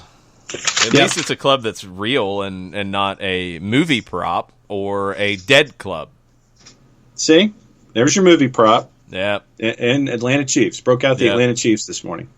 So there you go. A couple updates on the Reddits. Premier League clubs voting unanimously to start training tomorrow. We talked about that at the beginning of the show. Small groups, social distancing, strict medical protocols. They will be doing testing ahead of this return, but it's small groups. It's not starting with individual training. Keep that in mind. We talked about Hearts and threatening legal action over their unjust relegation or expulsion from the Scottish Premiership. Now that season is officially done, the Women's Super League, the Football Association, is continuing to consult with clubs over terminating the season. The cost of playing behind closed doors could be too much for them to return. Those are the key stories from the weekend and from this morning. Had a couple other things I wanted to touch on before we wrap up on the domestic front. We've not gotten an update from MLS just yet on what's going to happen. We'll have to wait and see. Stephen Goff at the Washington Post says the NWSL is considering the tournament kind of format for 1 month this summer, controlled environment in Salt Lake City for all 9 teams. Unclear whether all the owners are on board. Sponsors would help defray the expenses. Few, if any, fans allowed. That was an interesting line in this from Stephen Goff on Twitter. And there would be live streams /TV of it. WCPO in Cincinnati is reporting that FC Cincinnati's GM Gerard Niekamp has keyed in on Jaap Stam as the team's potential new coach. Ex-Manchester United defender, former Feyenoord manager, would fit the kind of team that they've built, so makes sense. See when you can get that kind of deal done, who knows at this point. U.S. Club Soccer, which is one of the youth soccer governing bodies, they are allowing members to make return-to-play decisions as of Tuesday in accordance with state and local guidelines for the resumption of play. Kevin Payne, former DC United GM, he is the CEO of U.S. Club Soccer. He emphasized 3 points in a letter to the organization's membership. Different parts of the country have been affected to a different degree by the impact of COVID-19. This decision is not a blanket permission to return to the fields. Insurance is only in effect if the activities are consistent with local health and safety requirements and guidelines.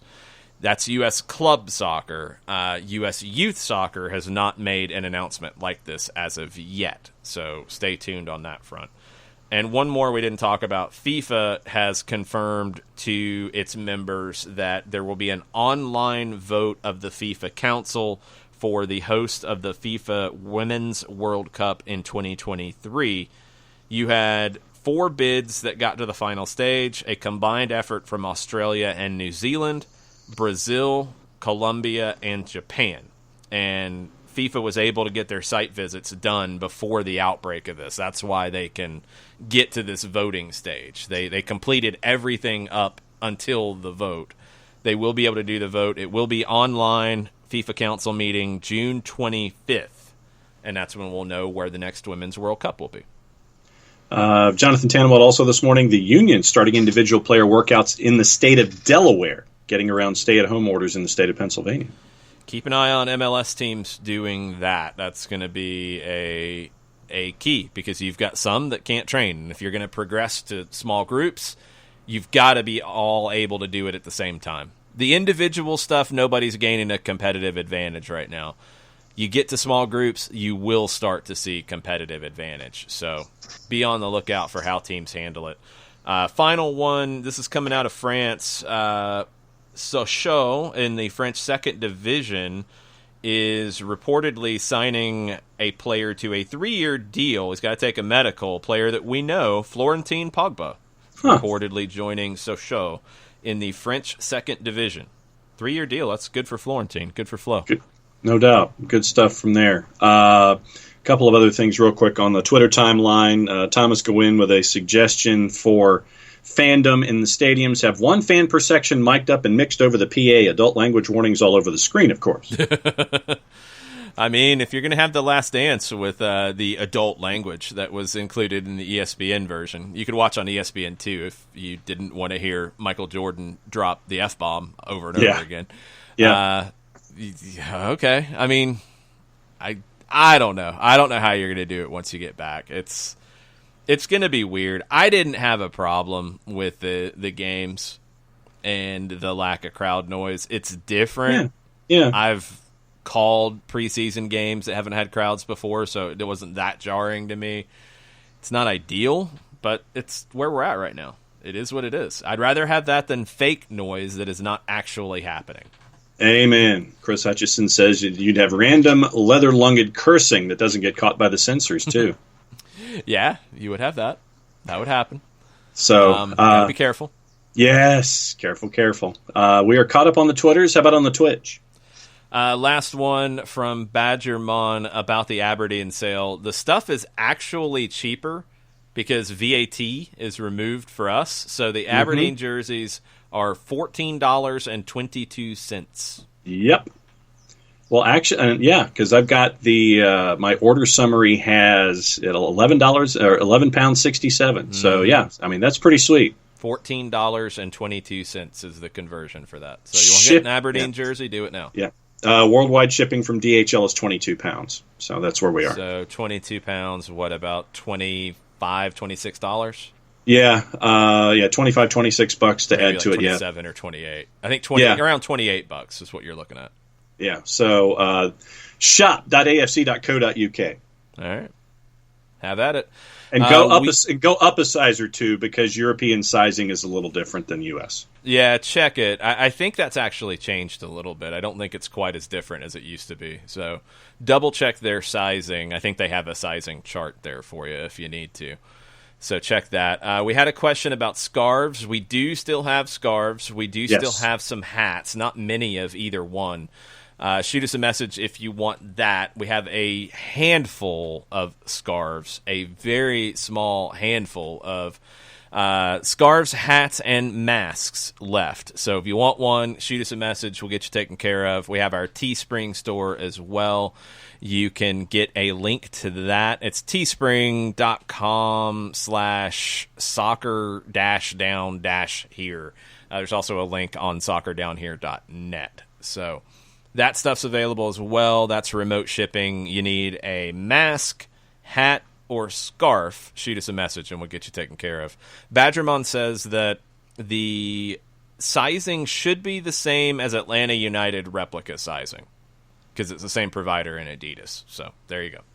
Double check it and get your Aberdeen stuff. Support a club that is handling this as well as anybody else in the world and a club that is part of the Atlanta United family. So there you go.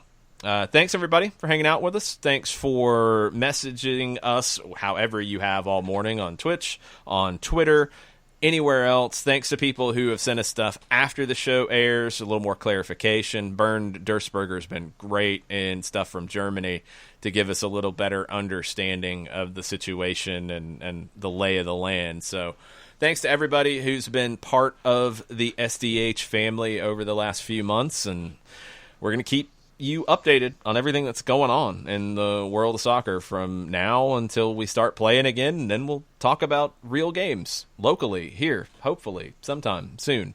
I'd expect MLS to have to make an announcement sometime this week about what their next major step is. If you're going to do the Orlando plan, I think you've got to have an agreement by the end of the week. I don't see it happening on June 1st if you don't have an agreement by the end of this week. So be on the lookout for that. The folks at The Athletic, Sam Stejko, Paul Tenorio will be all over it. Stephen Goff has covered a lot of this as well out of the Washington Post. Jonathan Tannenwald, Philadelphia Inquirer. Lots of different bits of coverage. Make sure you're keeping up with it because I'd expect we'll know more about MLS's resumption of play by the end of the week. Yep, and we'll keep an eye on that as we continue to go forward. So I think that sounds like a show. That's a show. We'll be back in the morning. Mucho platio.